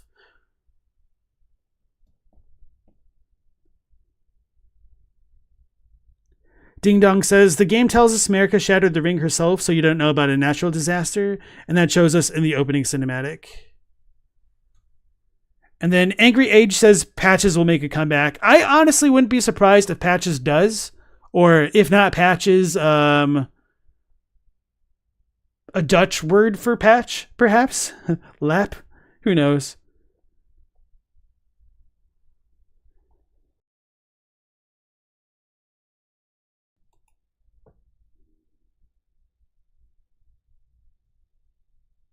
Hey, Amit, nice to see you again. All right, let's go back to the video because I can't really keep up with all the comments, but thank you all for participating. Tying all of this together and cementing the possibilities is the fact that the Gloam-Eyed Queen was an Empyrean, chosen by the Two Fingers as a candidate to become a god. Now, one thing that's special to Empyreans is a state of existence that's in a sort of flux. Marika is both Radagon and herself at the same time. Ranni is a two-faced soul inhabiting a doll, while her body is dead in the Liurnian Divine Tower. Melania has buds, like children that spring into being, those buds being Millicent and her sisters, and Miquella has an alter ego in Saint Trina, who may or may not be him at all. So this alternate form of Melina that we see at the end can very easily be a separate entity altogether, or an awakened form in the Gloam-Eyed Queen that's been asleep for a long time, with a history going far back enough to intertwine with Messmers, allies in the hunting of the gods. But it's just a possibility. Something else I just have to mention though, are some of the very stark similarities between Messmer and the Godskins. Firstly, that he just looks like a Godskin apostle, but also that they have this physiology of snakes. And we know that the snake associated with I know a lot of people say he looks like a Godskin apostle. I kind of don't feel that way because Messmer is just a bit more tan, but you know, it's not that big of a deal. Messmer is quite literally attached to him in his chest. But with all of that, here's the general idea. With all of the evidence we've presented here in this video, I think there's a very strong possibility that the Godskin hunt is a portion of history in the Lands Between that could easily show up in the DLC, with its history being recognized in the Land of Shadow, if not that even being the place that the Godskins originate from. After all, the trailer is packed full of Crucible imagery, and I find it odd that the description of the Godskin noble cloak mentions the Crucible specifically in describing that snake physiology. Now we'll ultimately have to wait and see if that turns out to be the case, and I may be a little bit biased in really wanting that Gloam-Eyed Queen boss fight, but it's a I don't necessarily know if I want the Gloam-Eyed Queen boss fight myself. I just want the lore. I mean, honestly, seeing the Lion Dancer is kind of like already exceeded my expectations for cool bosses to some degree. He is lanky. pattern of evidence I've been unable to get out of my head for a few days now, so I'm curious to hear if you guys think there's any validity to it. Anyways though guys, that is going to pretty much do it for the video today. I hope you enjoyed. If you did, be sure to leave a like on it. Let me know all your thoughts down in the comment section below, and subscribe if you're new around here. But with all that, I will catch you in the next one. So yeah, I think there were a lot of really good observations in the video, particularly the one about the difference in the hue of the colors of the eyes of the Godskin Noble and Apostle sets, which I definitely didn't notice myself. And also picking up on the fact that it's the Godskin Nobles who seem to have hunted the gods specifically, and they also kind of have the relic of the old gods' power and all that. So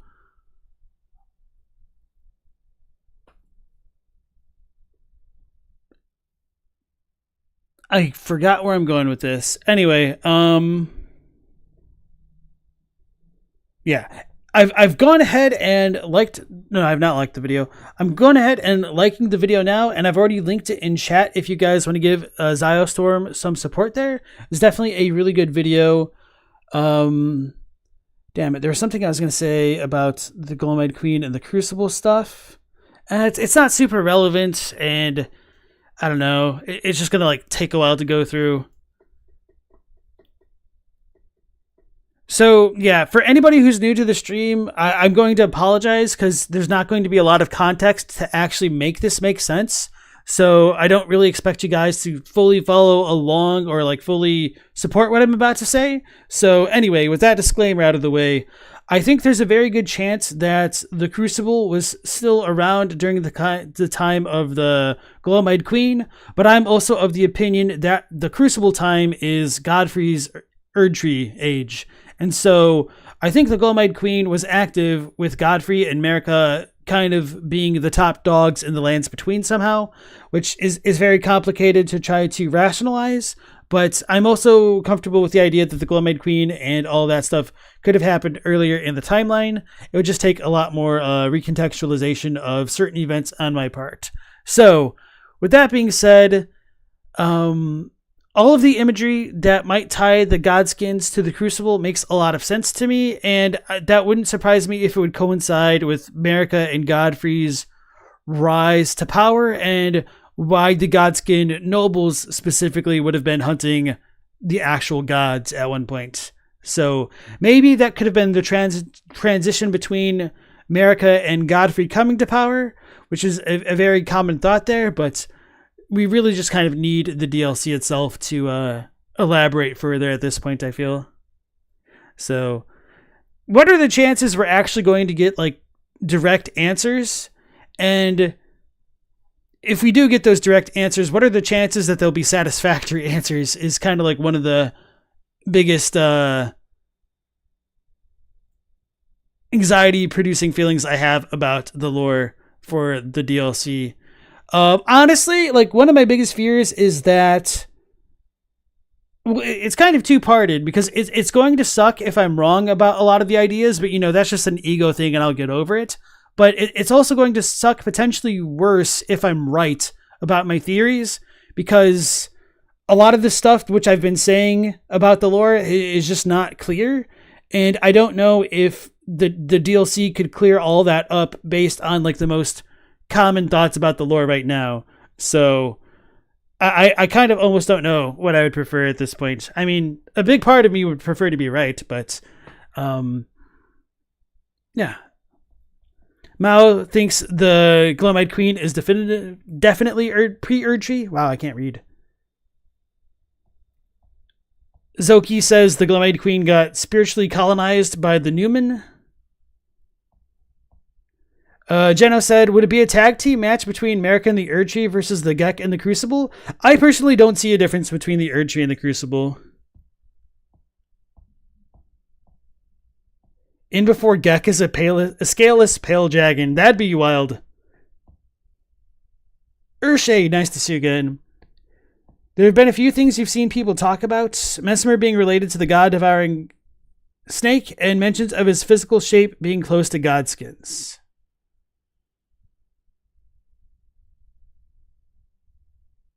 The Gloam-Eyed Queen is the Erdtree and the Elden Ring and a dragon. Yep, exactly. Nailed it. Yeah, I figured it out. Okay. Otawako, nice to see you again. Godskins may have just been hunting gods under Marika's rule versus just any gods.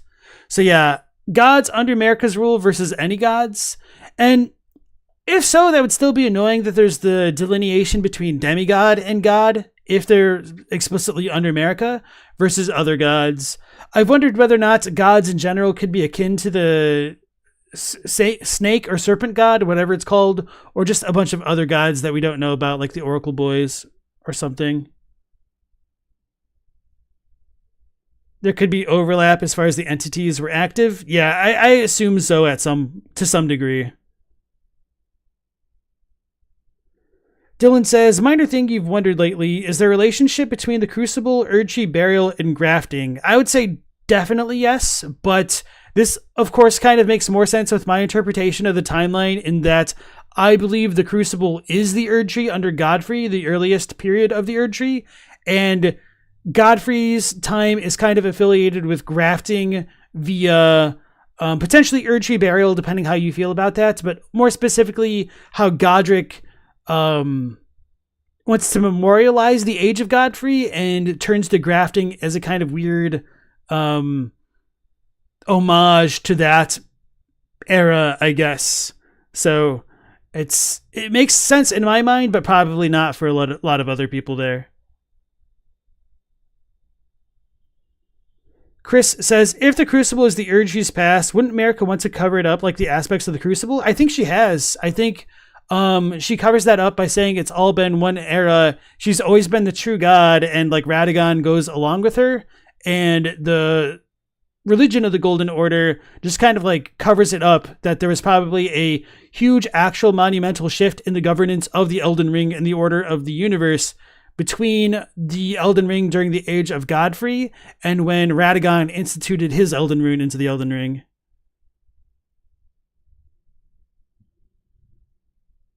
And then House of Redwine, you were in earlier, I forgot to say hello. You think the Crucible is the Shadow Tree.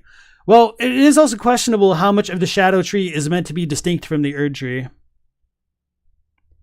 Mao says, maybe the punishment of the Nox is way before the Golden Order. Yeah, I think that's a very strong possibility, but also, this might also depend on one's interpretation of what and when the Golden Order is.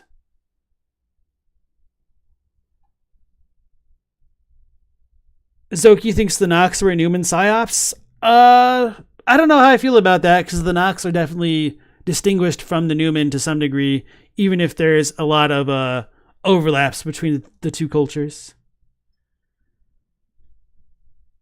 Hey, Ezekiel. Lore theorists have fallen for lies like Gideon does to Radagon's lies. It depends on what you're saying that the lies are, but I don't really think it's fair to say that they fall for lies. It's just as much as, like, individual interpretation as anything. Amin asks, as far as the DLCs of the FromSoft games go, which one do I think gave the most satisfactory answers to the lore? So, I feel like Bloodborne became much more self-contained with the addition of the DLC, and it explained a lot of mechanics. It did raise almost as many questions as it answered, which is kind of a hard thing to sell. And then when you consider Dark Souls 1, 2, and 3, we didn't really get a bunch of answers until the Ringed City. So that might be the best overall for your question right here. But in a vacuum, the Ringed City DLC doesn't truly answer like a lot of things on its own. It really needs a lot of the contextualization of the prior two games and their DLCs to work. So I don't know how fair it is to compare them. So the answer is Sekiro. It's a joke because Sekiro has no DLC. House of Redwine says, the Shadowland is the first place America stepped foot, and the Erdtree was born there, but there was already a tree there before the Erdtree. I know people say that the 2 stacks of corpses and whatnot in the trailer are a tree, but I don't necessarily see that being fully a tree yet from what we see. That doesn't mean that it isn't. I'm just saying I would like to see more evidence that it's definitively a tree in the state that it's in before America does her thing.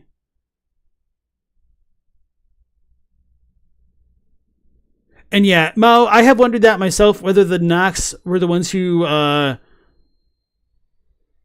used the Finger Slayer blade against Placidusax specifically to kind of create the so-called treachery against the Greater Will, which resulted in their banishment and or the flooding of Placidusax's god.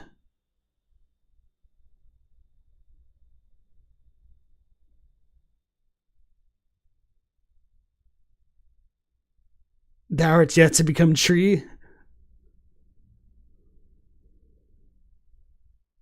All right, everybody, that'll be it for tonight's stream. Now, I did make a community post earlier in the night that I am a scrub and I need to complete some FOMO elements of Destiny 2, as embarrassing as it is to admit publicly. Limited time events, they really get you. So I will not be streaming either tomorrow or most likely Saturday. I might stream Sunday if I get through the things that I need to do. And then I should definitely be able to stream Monday.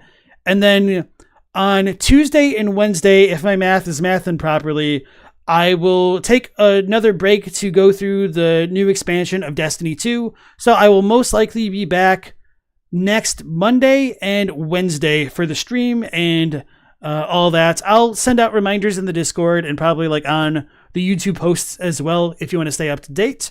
So a little bit of a break for a pretty consistent schedule. So hopefully that doesn't throw too many people off there. So as always, thank you so much for joining in the streams. I definitely appreciate that. If you want to join the Discord, the link is at the top of the chat or somewhere in the video description, as always. And we'll catch you on the next one. Potentially Sunday, but most likely Monday. So that'll be at 10 p.m. Eastern Standard Time when I do go live. So until then, take care, stay safe. Last Protagonist out.